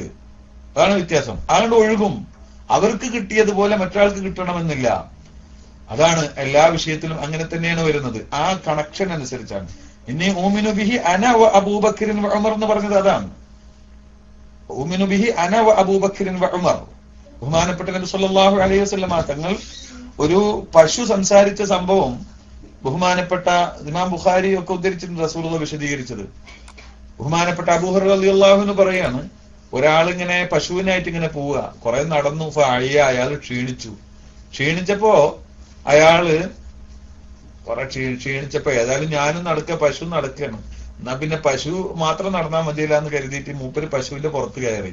അപ്പൊ പശു പറഞ്ഞത്രേ, ഇന്നാലും നുഖ്ലഖിൽ ഹാദാ, ഇത് പറ്റില്ല കേട്ടോ, ഞങ്ങളെ പഠിച്ചിട്ടുള്ളത് ഇതിനല്ല, ഞങ്ങളെ പഠിച്ചിട്ടുള്ളത് ഞങ്ങള് പുറത്ത് ഞങ്ങളെ മേലെ സവാരി ചെയ്യാനല്ല, അത് ഒട്ടകത്തിന് അതിന് പഠിച്ചിട്ടുള്ളതാണ്, പിന്നെ കുതിരനെ പറ്റും കഴുതനൊക്കെ പറ്റും, എന്നാൽ ഞങ്ങളെ പഠിച്ചത് അതിനല്ല. ഞങ്ങളെ ഹിറാസത്തുള്ളതിന് ഭൂമി വെള്ളം ഒഴിക്കാൻ പറ്റും, ഭൂമി ഉഴുതുമറിക്കാൻ പറ്റും, ഇങ്ങനെ പൂട്ടാനൊക്കെ പറ്റും, അതിനൊക്കെയാണ് ഞങ്ങളെ പഠിച്ചിട്ടുള്ളത് എന്ന് പറഞ്ഞു എന്ന് റസൂലുള്ളാഹി പറഞ്ഞപ്പോ ഇങ്ങനെ സംഭവം ഉണ്ടായി. അതുപോലെ ഒരു ചെന്നായ സംസാരിച്ച കഥയും പറഞ്ഞു. ഇത് രണ്ടും പറഞ്ഞപ്പോ നബി സല്ലല്ലാഹു അലൈഹി വസല്ലം തങ്ങളുടെ മുന്നിൽ ഇത് കേട്ടു നിൽക്കുന്ന സഹാബത്ത് പറഞ്ഞു, ബഖറത്തുൻ തകല്ലമു, പശു സംസാരിക്കുകയോ എന്ന് ചോദിച്ചു. ദീപുൻ യതകല്ലമു, ചെന്നായ സംസാരിക്കുകയോ? അത്ഭുതത്തിൽ അവരിങ്ങനെ പറഞ്ഞു.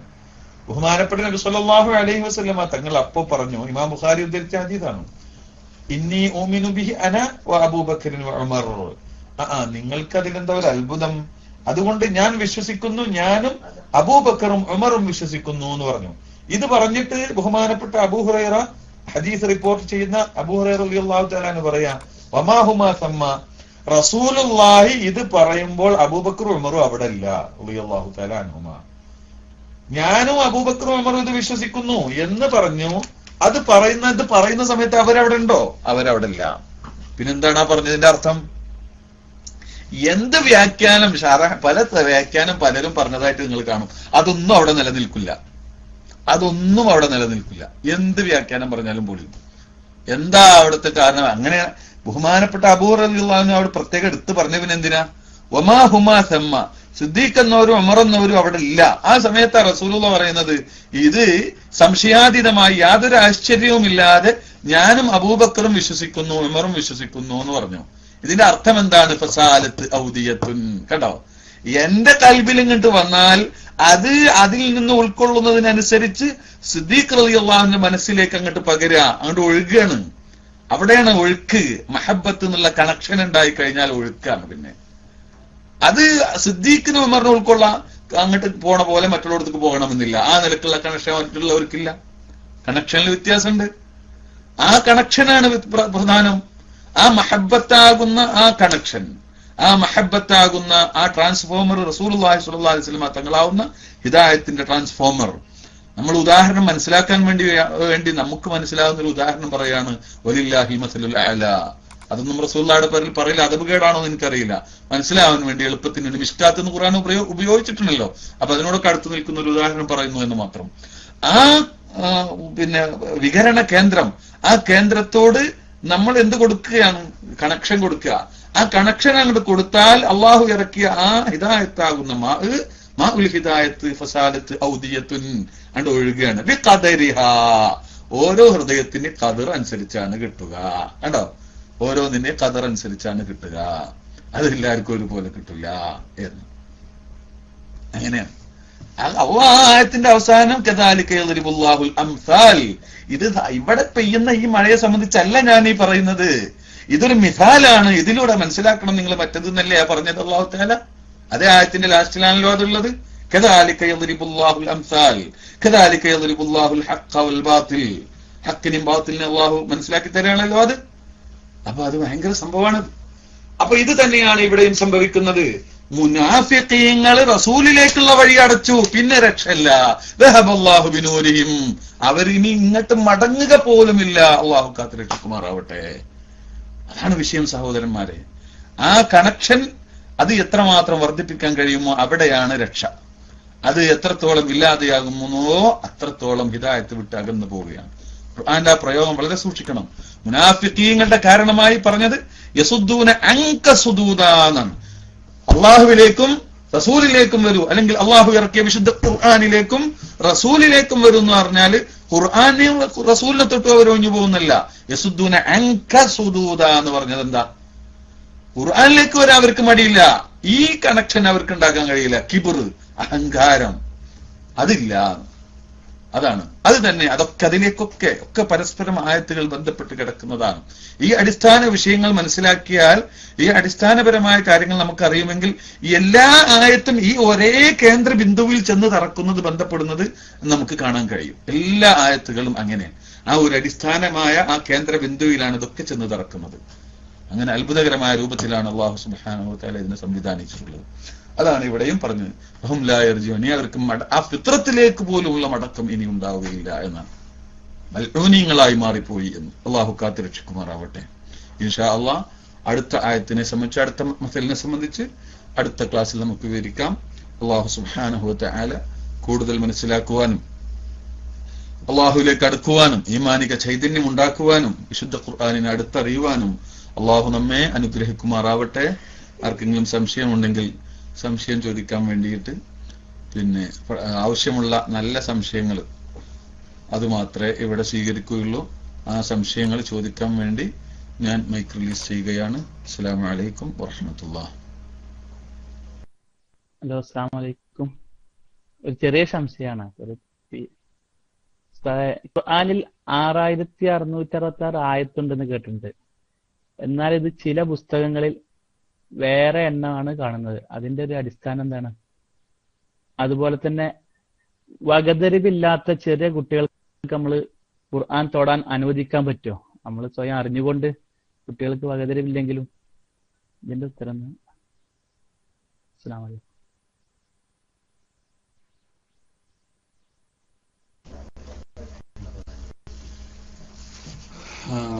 വലൈക്കും അസ്സലാം വറഹ്മത്തുള്ളാഹി.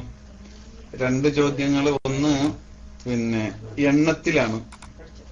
6666 എന്ന് നമ്മൾ സാധാരണ പറഞ്ഞു വരാറുണ്ട്. എന്നാൽ മറ്റ് എണ്ണങ്ങളും എഴുതി കാണാറുണ്ടല്ലോ, അതുകൊണ്ട് അത് ചില ആയത്തുകളുടെ എണ്ണത്തിലുള്ള വ്യത്യാസമാണ്.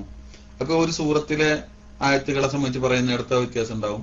ചിലയിടത്ത് നമ്മൾ ഒരു ആയത്തായി എണ്ണുന്നത് വേറെ ചില ഖിറാഅത്ത് അനുസരിച്ച് അല്ലെങ്കിൽ വേറെ ചില അഭിപ്രായം അനുസരിച്ച് അത് രണ്ടായത്തായിരിക്കും. ഒരായത്ത് അതിന്റെ മുമ്പ് മറ്റൊരു സ്ഥലത്ത് വെച്ച് അവസാനിക്കും, പിന്നെ ഇവിടെ വെച്ച് രണ്ടാമത്തെ ആയത്ത് തുടങ്ങിയായിരിക്കും. ചില സ്ഥലത്ത് നമ്മൾ രണ്ടായത്തായിട്ട് കാണുന്നത് മറ്റ് ചില ഖിറാഅത്ത് അനുസരിച്ചോ അല്ലെങ്കിൽ മറ്റു ചില വ്യാഖ്യാനം അനുസരിച്ചോ ഒരൊറ്റ ആയത്തായിരിക്കും. ഉദാഹരണത്തിന് ഇവിടെ തന്നെ അഭിപ്രായ വ്യത്യാസമുണ്ട്. അലിഫ് ലാം മീം ദാലിക്കൽ കിതാബു, അത് രണ്ടും കൂടി ഒരായത്താണോ, അലിഫ് ലാം മീം ഒരായത്താണോ, അങ്ങനെ ഒക്കെ വരാം. അങ്ങനെ ഉള്ള വ്യത്യാസങ്ങൾക്കനുസരിച്ചാണ് അതെ വഖഫിലെ മാറ്റങ്ങളും അർത്ഥത്തിലെ മാറ്റങ്ങൾക്കനുസരിച്ചൊക്കെ ഉണ്ടാവും. വഖഫ് എന്ന് പറഞ്ഞാല് പിന്നെ എന്താ പറയാ, നമ്മൾ ആ ഖുർആനിൽ കാണുന്ന റൗണ്ട് ഉണ്ടല്ലോ, 0, ഇത് മാത്രമല്ല. ഇപ്പോ അതല്ലാതെ തന്നെ ഈ അർത്ഥങ്ങളെ നോക്കിയിട്ട് ഒരു പൂർണ്ണ അർത്ഥമാകുന്നിടത്ത് ചില ആയത്താണ് എന്ന് പറയുകയും അവിടുന്ന് അങ്ങോട്ട് രണ്ടാമത്തെ ആയത്താണെന്ന് പറയുന്നവരൊക്കെ ഉണ്ട്. ചുരുക്കി പറഞ്ഞ നിങ്ങൾ പറഞ്ഞ വിഷയത്തിൽ തന്നെയാണ് വരിക. ഈ പൂർണ്ണമായ ഒരു ആയത്ത് അവസാനിക്കുമ്പോൾ അവിടെയാണല്ലോ യഥാർത്ഥത്തിലുള്ള വഖഫ് വരുന്നത്. ആ വഖഫ് എവിടെയൊക്കെയാണ് എന്നുള്ള വിഷയത്തിൽ, അഥവാ ആയത്ത് ഇവിടെ വെച്ച് അവസാനിച്ചോ അല്ല മറ്റേടത്ത് വെച്ചാണോ അവസാനിച്ചത് എന്നുള്ളതിലുള്ള വ്യത്യാസം, അഭിപ്രായ വ്യത്യാസം അനുസരിച്ചാണ്. ഉദാഹരണത്തിന് ഖതമല്ലാഹു അലാ ഖുലൂബിഹിം വഅലാ സമഇഹിം അവിടെ ഒരായത്താണോ, പിന്നെ വഅലാ അബ്സാരിഹിം ഗിശാവ അത് മറ്റൊരായത്താണോ, അങ്ങനെ പറയുന്നവരുണ്ട്. അപ്പൊ രണ്ടായത്തായല്ലോ അത്. അതുപോലെ തന്നെ ഇപ്പൊ ബിസ്മി എന്ന് പറഞ്ഞാല് ബിസ്മി ഒരു ആയത്താണോ, അവിടെ തന്നെ അഭിപ്രായ വ്യത്യാസമുണ്ട്. ഇനി ആയത്താണെങ്കിൽ തന്നെ ബിസ്മില്ലാഹിർ റഹ്മാനിർ റഹീം അൽഹംദുലില്ലാഹി റബ്ബിൽ ആലമീൻ അങ്ങനെ ഒരു ആയത്തായിട്ട് എണ്ണിയവരുണ്ട്. ഇങ്ങനെ പല രൂപത്തിലുള്ള വ്യത്യാസങ്ങൾ കാണാം. അതിന്റെയൊക്കെ പേരിൽ വരുന്ന എണ്ണത്തിലുള്ള വ്യത്യാസമാണ്. അതൊരു വലിയ ഒരു പറയത്തക്ക ഒരു പ്രശ്നങ്ങളൊന്നുമല്ല. എണ്ണത്തിൽ ഉള്ള വ്യത്യാസം, എണ്ണുന്നതിൽ ഉള്ള വ്യത്യാസം മാത്രമാകുന്നു. പിന്നെ അതുകൊണ്ട് അർത്ഥത്തിന് മാറ്റൊന്നും വരാൻ പോകുന്നില്ല. ആ അർത്ഥം അനുസരിച്ച് തന്നെ പിന്നെ ഇവിടെ വെച്ച് ആയത്ത് അവസാനിച്ചോ അതല്ല. ഇപ്പൊ ഉദാഹരണം സൂറത്തിൽ തന്നെ വ്യത്യാസം ഉണ്ടല്ലോ. ബറാഅത്ത് സൂറത്തും അതിന്റെ മുന്നേയുള്ള സൂറത്തും ഒറ്റ സൂറത്താണെന്ന് അഭിപ്രായം ഉണ്ടല്ലോ. അതുപോലൊക്കെ തന്നെ മനസ്സിലാക്കിയാൽ മതി. ആയത്തുകൾ ഒറ്റ ആയത്താണോ ഇത് രണ്ടായത്താണോ എന്നുള്ള വ്യത്യാസം തന്നെ മനസ്സിലായല്ലോ. പിന്നെ വകതിരിവില്ലാത്ത കുട്ടികളെ മുസാഫ് തൊടിയിക്കുന്നത് ശരിയല്ല, അങ്ങനെ പാടില്ല. അത് അതിനോട് കാണിക്കുന്ന അദബുകേടായും കൊണ്ടാണ് പണ്ഡിതന്മാർ വിശദീകരിച്ചിട്ടുള്ളത്. അത് നാം ശ്രദ്ധിക്കേണ്ടുന്ന കാര്യമാണ്. അസ്സലാമു അലൈക്കും, ജസാക്കല്ലാഹു ഖൈർ. മനസ്സിലായിപ്പോ ഉത്തരം. അത് ഇനിയൊരു വലിയൊരു PM വന്നൊരു ചോദ്യമാണ്. അപ്പൊ ഞാൻ PM അയക്കാൻ വേണ്ടി ഇപ്പൊ ഒരാളൊരു ID വിട്ടതാണ് ചോദിക്കാൻ വേണ്ടി. കുറച്ച് വലിയ ക്വസ്റ്റ്യൻ ആണ്. അപ്പൊ ഉസ്താദിന് PM അയക്കണോ വായിക്കാൻ വേണ്ടി ഉസ്താദ് ഒന്ന് പറഞ്ഞാല്. കുറച്ച് വലിയ ക്വസ്റ്റ്യൻ ആണ്. ഞാൻ ചോദിക്കാം, ഒരാൾ പറഞ്ഞതാണ്. അപ്പൊ ഞാൻ പ്രകാരം വായിക്കാം. 50 രൂപക്ക് 1 ഏക്കർ സ്ഥലം എടുത്തു. അതിൽ നിന്ന് 1 വർഷം കഴിഞ്ഞു 10 സെന്റ് 3 ഭാഗത്ത് 70-ന് വിൽക്കുന്നു എന്ന് വെക്കുക. ബാക്കി പുറകിൽ ഉദ്ദേശിക്കുന്ന സ്ഥലം 55, 60 എന്നിങ്ങനെ പലതരത്തിലാണ്. ഇതിനു ശരാശരി വെച്ച് ഒരു വില ഇടാമെന്ന് വെക്കാം. എന്നാൽ ഒരു പക്ഷേ ഇതിന് കൂടിയ വിലയും കുറഞ്ഞ വിലയും ലഭിച്ചേക്കാം. അപ്പോൾ നാം വിൽക്കാൻ ഉദ്ദേശിക്കുന്ന വില കണക്കാക്കുന്നത് എങ്ങനെ? ഇനി കണക്കാക്കിയ വിലയേക്കാൾ കൂടുതൽ വിറ്റാൽ അതിന്റെ സക്കാത്ത് പിന്നീട് കൊടുക്കേണ്ടി വരുമോ? ഈ വിഷയത്തിൽ ഒരു മറുപടി തന്നു സഹായിച്ചാൽ ഉപകാരമായിരുന്നു. അതുപോലുള്ള നാട് വിട്ടു നഖ്ല് ചെയ്യുന്ന നമുക്ക് അവലംബിക്കാൻ പറ്റുന്ന ഏതെങ്കിലും കൗലുണ്ടോ ഷാഫിഈ മദ്ഹബില്? ഇതൊരു സഹോദരൻ PM തന്നതാണ്. അപ്പൊ അതിന് ഇനി സംശയം ഉണ്ടെങ്കിൽ PM അങ്ങ് വിട്ടരപ്പാണ്. അസ്സലാമു അലൈക്കും. അത് ഫിഖ്ഹിന്റെ ക്ലാസ്സിൽ ചോദിക്കേണ്ട ചോദ്യമാണ്. എന്തിരുന്നാലും ചോദിച്ച സ്ഥിതിക്ക് പറയാം. പിന്നെ വിൽപ്പനക്ക് വേണ്ടി വാങ്ങുന്ന സാധനം എന്ന നിലക്ക് ആണല്ലോ അപ്പോൾ സക്കാത്ത് വരുന്നത്. അപ്പോ തിജാറത്തിന് വേണ്ടി വാങ്ങിയ ഭൂമിയാണെങ്കിൽ അപ്പൊ കച്ചവടച്ചരക്ക് എന്ന നിലക്ക് അതിന് എന്ത് ചെയ്യണം? സക്കാത്ത് കൊടുക്കണം. അപ്പോ അവിടെ പിന്നെ അന്നത്തെ ഒരു കൊല്ലം തികയുന്ന സമയത്ത് അന്നത്തെ മാർക്കറ്റ് വില കണക്കാക്കിയാൽ മതി. പിന്നെ അതിലും കൂടുതലിന് വിറ്റുപോയാൽ അതിന് ചെയ്യേണ്ടതില്ല, അതിന് കൊടുക്കേണ്ടതില്ല. അന്നത്തെ ഒരു കൊല്ലം തികയുന്ന സമയത്ത് അന്നത്തെ മാർക്കറ്റ് വില എത്ര അതിനനുസരിച്ച് അത് പിന്നെ പിറ്റത്തെ കൊല്ലം പിന്നെ 6 മാസം കഴിഞ്ഞിട്ടാണ് വിറ്റത്. അപ്പൊ ഒന്നുപോലെ കുറഞ്ഞിരിക്കാം അല്ലെങ്കിൽ കൂടിയിരിക്കാം, അത് വിഷയമല്ല. അപ്പോഴത്തെ മാർക്കറ്റ് വില എത്രയാണോ അത് കണക്കാക്കിയിട്ട് അതിന്റെ അനുസരിച്ചാണ് കൊടുക്കേണ്ടത്. പിന്നെ അതിന്റെ അവസാനം ചോദിച്ച ചോദ്യം എനിക്ക് വേണ്ടത്ര വ്യക്തമല്ല, മനസ്സിലായതിനനുസരിച്ച്, അതായത് സക്കാത്ത് നഖ്ൽ ചെയ്യാൻ പറ്റുമെന്ന് ഷാഫി മദ്ഹബിൽ ഖൗലുണ്ടോന്നായിരിക്കും ചോദ്യം. അത് ഷാഫി മദ്ഹബിൽ രണ്ടാമത്തെ അഭിപ്രായം തന്നെ ഉണ്ട്. അൽഹറിന്റെ മുഖാബലയായിട്ടുണ്ട്. അതായത് പിന്നെ മസ്ലഹത്ത് ഉണ്ടെങ്കിൽ മറ്റുള്ള നാട്ടിലേക്കും കൊടുക്കാം എന്ന അഭിപ്രായം അൽഹറിന്റെ മുഖാബലയാണ്. അഥവാ ഇമാം ഷാഫി തങ്ങളുടെ തന്നെ രണ്ടാമത്തെ ഖൗലായിട്ട് അഭിപ്രായമായിട്ട് ഷാഫി മദ്ഹബിൽ തന്നെ ഉണ്ട് എന്നാണ് അതിനെ സംബന്ധിച്ച് പറയാനുള്ളത്. ഇനി വല്ലതും ഉണ്ടോ? വളരെ നല്ല ആൻസർ. അതുപോലെ തന്നെ വേറൊരു സഹോദരന്റെ PM ആണ്.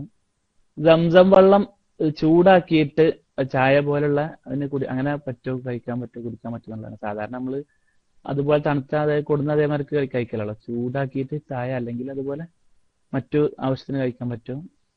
അതുപോലെ ഇന്നിപ്പോ ആശൂറ നോമ്പ് കഴിഞ്ഞ് ഈ ഒരു നോമ്പ് മാത്രം നോക്കാൻ പറ്റുമോ? ആശൂറ മാത്രം. അതിപ്പോ ഒരു സംശയം വന്നതാണ് വേറെ ആൾക്ക്. കാരണം അത് മാത്രം നോറ്റ് കഴിഞ്ഞാൽ മറ്റൊന്നിനോട് യൂതന്മാരെ എന്തോ ആണല്ലോ 10 നോറ്റ്, അപ്പൊ അതിനോട് വ്യത്യസ്തമായ 9 അല്ലെങ്കിൽ 10-11 നോൽക്കുമെന്ന് പറഞ്ഞിരുന്നു. അപ്പൊ നോൽക്കാതിരുന്നാൽ, അതും കാരണത്തോടു കൂടി നോൽക്കാതിരുന്നാൽ അത് കുറ്റമുണ്ടോ? അസ്സലാമു അലൈക്കും. സംസം വെള്ളം ചൂടാക്കാൻ പറ്റുമെന്നാണ് ഇപ്പൊ ഒരു ചോദ്യം. അപ്പൊ തണുത്തതാണല്ലോ ഇപ്പൊ നമ്മൾ അവിടുന്ന് കുടിക്കുന്നത്, തണുപ്പിക്കുന്നുണ്ടല്ലേ ഏതായാലും, പിന്നെ ചൂടാക്കാനും പറ്റുമെന്ന് മനസ്സിലാക്കാം. എന്ന് പറഞ്ഞാൽ അതിനോടുള്ള ഹുർമത്ത് ഇല്ലാത്ത പെരുമാറ്റം പെരുമാറരുതെന്നേ ഉള്ളൂ. അതിനോടുള്ള അദബ്, അതിനോടുള്ള ബഹുമാനം നഷ്ടപ്പെടുന്നപ്പോ പിന്നെ നമ്മൾ മനോഹരിക്കാൻ എടുക്കുക, അതൊരു അദബ് കേടാണ്. അങ്ങനെയൊക്കെയല്ല മനോഹരം ചെയ്യാൻ എടുക്കുക, അതൊരു അദബ് കേടാണല്ലോ. ആ നിലക്ക് ആവരുത്. തിളപ്പിച്ചാലും ബാക്കിയാലൊന്നും കുഴപ്പമില്ല. അതിന്റെ ഹുർമത്ത്, അതിനോടുള്ള ബഹുമാനം നിലനിർത്തണം. അതാണ് അതിൽ മനസ്സിലാക്കിയിട്ടുള്ളത്. പിന്നെ ചോദിച്ചത് എന്താ, ഒരു ചോദ്യം കൂടി ചോദിച്ചല്ലോ. ആശൂറാന്റെ നോമ്പ് ഒരു ദിവസം മാത്രമായിട്ട് നോക്കാൻ പറ്റുമോ എന്നുള്ളതാണ്. നോക്കാൻ പറ്റായികൊന്നുമില്ല. അഫ്ളല് പിന്നെ അതായത് റസൂലുള്ള 10 മാത്രമായിട്ട് നോക്കിയിരുന്നു. പിന്നെ ജൂതന്മാര് അങ്ങനെ ചെയ്യുന്നുണ്ടെന്നുള്ള വിവരം പറഞ്ഞപ്പോ പിന്നെ പറഞ്ഞു, അടുത്ത വർഷം ഞാൻ ജീവിച്ചിരിക്കുന്നുവെങ്കിൽ ഞാൻ 9 നോക്കും എന്ന് പറഞ്ഞു. അപ്പോ അത് അവരോടുള്ള മുഖാലഫത്ത് കാണിക്കൽ കൂടിയാണ് അതിലുള്ള ലക്ഷ്യം. അപ്പൊ മുഹറം മൊത്തത്തിൽ നോമ്പ് സുന്നത്തുള്ള കാര്യം തന്നെയാണ്. അതിന്റെ പുറമെ ഈ ഒരു ലക്ഷ്യത്തോടുകൂടി അതിന്റെ കൂടെ ഒരു നോമ്പും അവരെ പോലെ ആവാതിരിക്കുക. അത് അതിന്റെ അർത്ഥം ഈ വൃത്തികെട്ട ആളുകൾ, അള്ള വെറുത്തവരോടൊരു വെറുപ്പ് നമ്മുടെ മനസ്സിൽ മാത്രമല്ല നമ്മുടെ സ്വഭാവത്തിലും പ്രകടിപ്പിക്കുക എന്നുള്ളതാണ്. അപ്പൊ അതിന് പിന്നെ അതാണ് നല്ലത്. അതിന് വേണ്ടിയുള്ളൊരു സുന്നത്താ. ഇനി അഥവാ ഒരാൾക്ക് 9 നോക്കാൻ കഴിഞ്ഞില്ല എന്നതുകൊണ്ട് 10 നോക്കാൻ പാടില്ല എന്നില്ല. മാത്രല്ല അവർക്ക് 11 വേണമെങ്കിൽ നോക്കാം. അങ്ങനെ മുഖാലഫത്ത് ചെയ്യാം. 9, 10, 11 ഇങ്ങനെ 3 കൂടി നോക്കലും സുന്നത്തുണ്ട്. അതാണ് ഏറ്റവും അഫ്ളലായ രൂപം എന്ന് പറഞ്ഞിട്ടുണ്ട്. ഇനി 9, 9, 10 ഇനി രണ്ടെണ്ണം നോക്കാൻ ഉദ്ദേശിക്കുന്നതെങ്കിൽ 9, 10 അഫ്ളല്. ഇനി അതിന് കഴിഞ്ഞില്ലെങ്കിൽ 10, 11 നോക്കാം. ഇനി അതിനും കഴിയാത്ത ഒരാൾക്ക് 10 മാത്രം നോക്കി എന്നതുകൊണ്ട് തെറ്റൊന്നുമില്ല. 10 നോറ്റതിന്റെ കൂലി അവനക്ക് കിട്ടും. ഈ മുഖാലഫത്തുൽ യഹൂദിന് വേണ്ടി 9 നോറ്റ കൂലി അവനക്ക് കിട്ടില്ല എന്നേ ഉള്ളൂ. അല്ലാണ്ട് അതിൽ കുറ്റകരമായി ഒന്നും ഇല്ല എന്നതാണ് വസ്തുത. ഇനി ഒരാളും കൂടി കൈ ഉയർത്തി കാണുന്നുണ്ട്. സംശയം ചോദിക്കാനാണെങ്കിൽ ചോദിക്കാം. അസ്സലാമു അലൈക്കും. ഉസ്താദിന്റെ സംശയം ഇപ്പൊ ഇസ്ലാമികമായിട്ട് ഇപ്പൊ നമ്മള് ഈ കച്ചവടത്തിൽ അമിത ലാഭം എടുക്കാവോ എന്നുള്ളതാണ്. മറ്റേ സാധനങ്ങൾക്കൊക്കെ ലാഭം എടുക്കുന്നതിന് പരിധിയില്ല, എത്രയും ലാഭം എടുക്കാം, അത് അനുവദനീയമാണ് എന്നുള്ളത് ചിലരൊക്കെ പറഞ്ഞു കേൾക്കുന്നത്. അതിന് അമിത ലാഭം എടുക്കുന്നത് ശരിയാണോ തെറ്റാണോ ഇസ്ലാമികമായിട്ട് എന്നുള്ളത് ഒന്ന് അറിഞ്ഞാൽ തരത്തില്ല. അസ്സലാമു അലൈക്കും. അതൊരു പ്രധാനപ്പെട്ട ചോദ്യമാണ് അദ്ദേഹം ചോദിച്ചത്. അമിത ലാഭം, കൊള്ള ലാഭം എടുക്കാൻ പറ്റുമോ എന്നുള്ളത്. ചില ആളുകൾ അതിന് ലാഭം ഇഷ്ടമുള്ളത് എടുക്കാം, അത് ഓരോരുത്തരുടെ ഇഷ്ടമാണ് എന്ന് പറയാറുണ്ട് എന്നൊക്കെ. അത് ശരിയാണ്. അതിന് വിവിധ ജാനിബുകൾ, വിവിധ ഭാഗങ്ങളുണ്ട്. അതൊരു ഭാഗം മാത്രം മനസ്സിലാക്കരുത്. അതായത് ഇപ്പോ ഒരാള് ഒരു കച്ചവടം നടത്തി 10 രൂപയുടെ സാധനം 25 രൂപക്ക് അയാൾ വിറ്റു. 2 കൂട്ടരും തൃപ്തിപ്പെട്ടുകൊണ്ട് വാങ്ങി. ആ കച്ചവടം സഹിയാണ്, അല്ലാന്ന് നമ്മൾ പറയില്ല. അതേ സമയത്ത് ഇവിടെ വഞ്ചന എന്നൊരു ഭാഗം വരാൻ പാടില്ല, അത് കുറ്റാണ്. അതുകൊണ്ട് നബി സല്ലല്ലാഹു അലൈഹി വസല്ലം തങ്ങൾ പറഞ്ഞിട്ടുണ്ട്, ഒരു കച്ചവട സംഘം വരുമ്പോ അവരെ വഴിയിൽ വെച്ച് എതിരേൽക്കരുത് എന്ന് പറഞ്ഞിട്ടുണ്ട്. അതിന്റെ അർത്ഥം എന്താ? വഴിയിൽ വെച്ച് എതിരേൽക്കരുത് എന്ന് പറഞ്ഞ ഹദീസിന്റെ അർത്ഥം എന്താണ്? ആ വരുന്ന കച്ചവടക്കാർക്ക് ഇപ്പൊ ഇവിടുത്തെ മാർക്കറ്റ് വില എന്താണെന്ന് അവർക്ക് മനസ്സിലായിട്ടില്ല. അപ്പൊ അവർ ഇവിടുന്ന് അങ്ങോട്ട് ചെല്ലുന്ന ആൾക്കാരത് കേട്ടിട്ട് മനസ്സിലാക്കിയിട്ട് അറിയാതെ അവര് ഇപ്പൊ വാങ്ങിയിട്ടുള്ളത് ഒരു 100 രൂപയ്ക്ക് വാങ്ങിയ സാധനമാണ്. ആ 100 രൂപക്ക് വാങ്ങിയ സാധനം ഇവിടുന്നാണ് ചെന്നിട്ട് ഇവര് ചോദിച്ചു എത്രക്ക്, 125 ചോദിച്ചു. അൽഹംദുലില്ലാഹ് 25 രൂപ ലാഭം കിട്ടിയല്ലോ എന്ന് കരുതിയിട്ട് അവര് വാങ്ങി. ഇവിടെ വന്നു നോക്കുമ്പോ ആ സാധനത്തിന് ഭയങ്കര വീര്യമാണ്. ഇവിടെ അത് 200 രൂപ വരെ വിലയുള്ള സമയമാണ്. അപ്പോ അവിടെ എന്ത് വന്നാലും ഒരു 150 രൂപയെങ്കിലും ഇയാൾക്ക് കിട്ടുമായിരുന്നു. അത് ഇവിടെ വഞ്ചിക്കുകയാണ് ചെയ്തത്. അത് ഇവരെ അറിയാതെ ഇവരിൽ നിന്ന് അവിടെ പോലും അത് സൂക്ഷിക്കണം എന്നാണ് പറഞ്ഞത്. ലാഭം കൊടുക്കുന്നിടത്താ ഓരോന്നിനും മാർക്കറ്റ് വിലയുണ്ട്. ആ മാർക്കറ്റ് വിലയുടെ അപ്പുറം വാങ്ങാൻ വേണ്ടിയുള്ള അനധികൃതമായ ശൈലി ശരിയല്ലെന്ന് നബി സല്ലല്ലാഹു അലൈഹി വസല്ലമ തങ്ങൾ, ഇത് ഒരു ഉദാഹരണം ഞാൻ പറഞ്ഞത്, പല ഉദാഹരണങ്ങളിലൂടെ നമ്മെ പഠിപ്പിച്ചിട്ടുണ്ട്. അപ്പോ ആ വഞ്ചന അതിലുണ്ടായാൽ അതിനുള്ള കുറ്റം അവിടെ ഉണ്ടാവും എന്നുള്ള കാര്യത്തിൽ സംശയമില്ല. അത് അറിഞ്ഞും കൊണ്ട് ഇപ്പോഴുള്ള മാർക്കറ്റ് വില ഇത് തന്നെയാണ്. പക്ഷെ ഞാനത് 200 വാങ്ങുന്നു, ഒരാൾ തീരുമാനിച്ചാൽ നമുക്കതിനെതിരെ പറയാൻ പറ്റുമോ? അല്ലെങ്കിൽ അയാൾ പറയാണ് ഞാനത് 200 കൊടുക്കുള്ളൂ, നിങ്ങൾക്ക് 150 അവിടെ നിന്ന് കിട്ടും, നിങ്ങൾ വാങ്ങിക്കോളെ എന്ന് അയാളോടും പറഞ്ഞു. അതിന് നമുക്കെതിരെ പറയാൻ പറ്റില്ല. അതാണ് ആ പറഞ്ഞതിന്റെ അർത്ഥം. അങ്ങനെ ഒരാൾ ചെയ്താൽ അതിന് നമ്മൾ കച്ചവടം പാത്തിലാണെന്ന് പറയാൻ പറ്റില്ല, രണ്ടു കൂട്ടും തൃപ്തിപ്പെട്ട് ചെയ്താൽ. പക്ഷെ ഇവിടെ ഈ ആളുകളെ വഞ്ചിക്കുന്ന സ്വഭാവം അത് ഇസ്ലാം അംഗീകരിക്കുന്നില്ല. അത് ഈ ഒരു സംഭവം മാത്രമല്ല, വിവിധങ്ങളായ സംഭവങ്ങളിലൂടെ നബി സല്ലല്ലാഹു അലൈഹി വസല്ലമ തങ്ങൾ അത് നിരോധിച്ചിട്ടുണ്ട്. അങ്ങനെ വഞ്ചനയിൽ പെടുകയാണെങ്കിൽ അത് പല ഘട്ടങ്ങളിലും ഖിയാർ അനുവദിക്കുന്ന രംഗങ്ങൾ വരെ ഇസ്ലാമിൽ കാണാം. അപ്പൊ മൊത്തത്തിൽ എന്ത് ലാഭെടുത്താലും അതിനൊന്നും ഇസ്ലാം അനുവദിക്കുന്നു, അങ്ങനെ എന്തും ചെയ്യാൻ പറ്റും എന്ന് പറയുന്നതും ശരിയല്ല. എന്നാൽ എനിക്കിഷ്ടമുള്ള ലാഭത്തിന് ഞാൻ വിൽക്കുള്ളൂ എന്ന് പറയുന്നതും ശരിയല്ല. രണ്ടും പറയാൻ പറ്റില്ല. രണ്ടിന്റെ ഇടയിലാണ് കാര്യമുള്ളത്. ഒരാൾക്ക് തന്റെ മുതൽ എനിക്ക് ഇത്ര കിട്ടിയെങ്കിലേ വിൽക്കുള്ളൂ എന്ന് അയാൾക്ക് പറയാം, ഞാൻ ഇത്രക്കത് വാങ്ങുന്നു എന്ന് ഇയാൾക്കും പറയാം. അതിന് വിരോധമൊന്നുമില്ല. പക്ഷെ ഇത് ആളുകളെ പറ്റിച്ചിട്ടും വഞ്ചിച്ചിട്ടുമായാൽ അത് കുറ്റകരമായ ഹറാമായ പണം തന്നെയാണ്. അതിൽ ബർക്കത്ത് ഉണ്ടാവുകയില്ല എന്ന് തന്നെയാണ് നമ്മൾ മനസ്സിലാക്കേണ്ടത്. ഇൻഷാ അള്ളാഹ് അതിന്റെ വിശദീകരണങ്ങളൊക്കെ ബിസിനസ് സംബന്ധമായി ഒക്കെയുള്ള ക്ലാസ്സുകൾ ഇവിടെ വരും. ഇൻഷാ അള്ളാഹ് അതിനൊക്കെ നമുക്ക് കൂടുതൽ മനസ്സിലാക്കാം. അപ്പൊ ഞാൻ പറഞ്ഞത് മനസ്സിലായല്ലോ? മുഹമ്മദ് ഷരീഫിന് കാര്യം മനസ്സിലായില്ലേ? ഓക്കെ. അല്ലാഹു സുബ്ഹാനഹു വ തആല നാം പറഞ്ഞ കാര്യങ്ങൾ എല്ലാം നമ്മിൽ നിന്ന് സ്വീകരിക്കുമാറാവട്ടെ. നാഫിയായ ഇൽമിനെ അല്ലാഹു തആല നമുക്ക് വർദ്ധിപ്പിച്ചു തരുമാറാവട്ടെ. അവൻ പൊരുത്തപ്പെട്ട സ്വാലിഹീങ്ങളിൽ നമ്മെ ഉൾപ്പെടുത്തി തരുമാറാവട്ടെ. അർഹമുർ റഹീമായ മലിക്കുൽ ജബ്ബാറായ രാജാതിരാജനായ തമ്പുരാനെ, നിന്റെ വിശുദ്ധ ഗ്രന്ഥത്തെ അടുത്തറിയാൻ ഞങ്ങൾക്ക് നീ തൗഫീഖ് നൽകണേ തമ്പുരാനെ. അതിന്റെ ആഴത്തിലേക്ക് ഇറങ്ങിച്ചെന്ന് അതിനെ പഠിക്കാനും മനസ്സിലാക്കാനും ഞങ്ങൾക്ക് നീ തൗഫീഖ് നൽകണേ തമ്പുരാനെ. അതിനുള്ള അർഹത ഞങ്ങൾക്ക് തരണേ തമ്പുരാനെ. അതിനുള്ള യോഗ്യത നൽകണേ തമ്പുരാനെ. അതിനുള്ള തൗഫീഖ് നൽകണേ റഹ്മാനെ. റഹ്മുർ റഹീമായ റബ്ബേ, നിന്റെ വിശുദ്ധ ഗ്രന്ഥത്തിലൂടെ നിന്നിലേക്ക് അടുക്കാൻ ഞങ്ങൾക്ക് നീ തൗഫീഖ് നൽകണേ റഹ്മാനെ. ഞങ്ങളുടെ ഈമാനിക ചൈതന്യം നീ വർദ്ധിപ്പിച്ചു തരണേ തമ്പുരാനെ. റഹ്മുർ റഹീമായ മലിക്കുൽ ജബ്ബാറായ തമ്പുരാനെ, പാവികളായ സാധുക്കളായ ഞങ്ങൾക്ക് നീ പുറത്തു തരണേ റഹ്മാനെ. ശേഷിക്കുന്ന ആയുസ്സ് നിന്റെ പൊരുത്തത്തിലായി ജീവിക്കാൻ നിന്റെ മഹദ് ഫضല് കൊണ്ട് നീ തൗഫീഖ് നൽകണേ അല്ലാഹ്. നീ തൗഫീഖ് നൽകണേ അല്ലാഹ്. പടച്ചവനെ, ഞങ്ങളുടെ വിഷമങ്ങളൊക്കെ അകറ്റിത്തരണേ തമ്പുരാനെ. ബുദ്ധിമുട്ടുകൾ അകറ്റിത്തരണേ തമ്പുരാനെ. കടങ്ങളെ വീട്ടിത്തരണേ തമ്പുരാനെ. ഹലാലായ മുറാദുകളൊക്കെ നീ ഹാസിലാക്കി തരണേ തമ്പുരാനെ. ഞങ്ങളിലും നമ്മുടെ മാതാപിതാക്കളിലും ഭാര്യ സന്താനങ്ങളിലും സഹോദര സഹോദരിമാരിലും സുഹൃത്തുക്കളിലും ഞങ്ങളെ സഹായിച്ചവരിലും വേണ്ടപ്പെട്ട എല്ലാവരിലും ഉള്ള എല്ലാ രോഗങ്ങളും നീ ശിഫയാക്കണേ അല്ലാഹ്. നീ ശിഫയാക്കി തരണേ അല്ലാഹ്. റഹ്മുർ റഹീമായ മലിക്കുൽ ജബ്ബാറായ തമ്പുരാനെ, നിന്റെ താഅത്തിലും മർളാത്തിലുമായി ഞങ്ങൾക്ക് നീ ദീർഘായുസ് നൽകണേ തമ്പുരാനെ.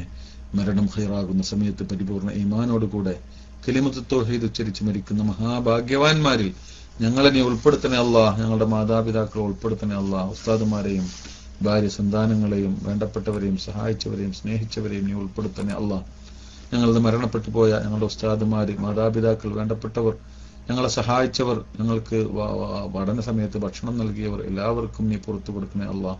അവരെയും ഞങ്ങളെയും സുന്നാത്തുൽ ഫിർദൗസിൽ നീ ഒരുമിച്ച് കൂട്ടണേ റഹ്മാനെ. റസൂലുള്ളാഹിയുടെ കൊടിക്കീഴിൽ ഞങ്ങളെ നീ ഒരുമിച്ച് കൂട്ടണേ തമ്പുരാനെ. അവരെയും ഞങ്ങളെയും സാലിഹീങ്ങളുടെ കൂടെ സ്വർഗത്തിൽ പ്രവേശിക്കാൻ നീ അനുവദിക്കണേ റഹ്മാനെ.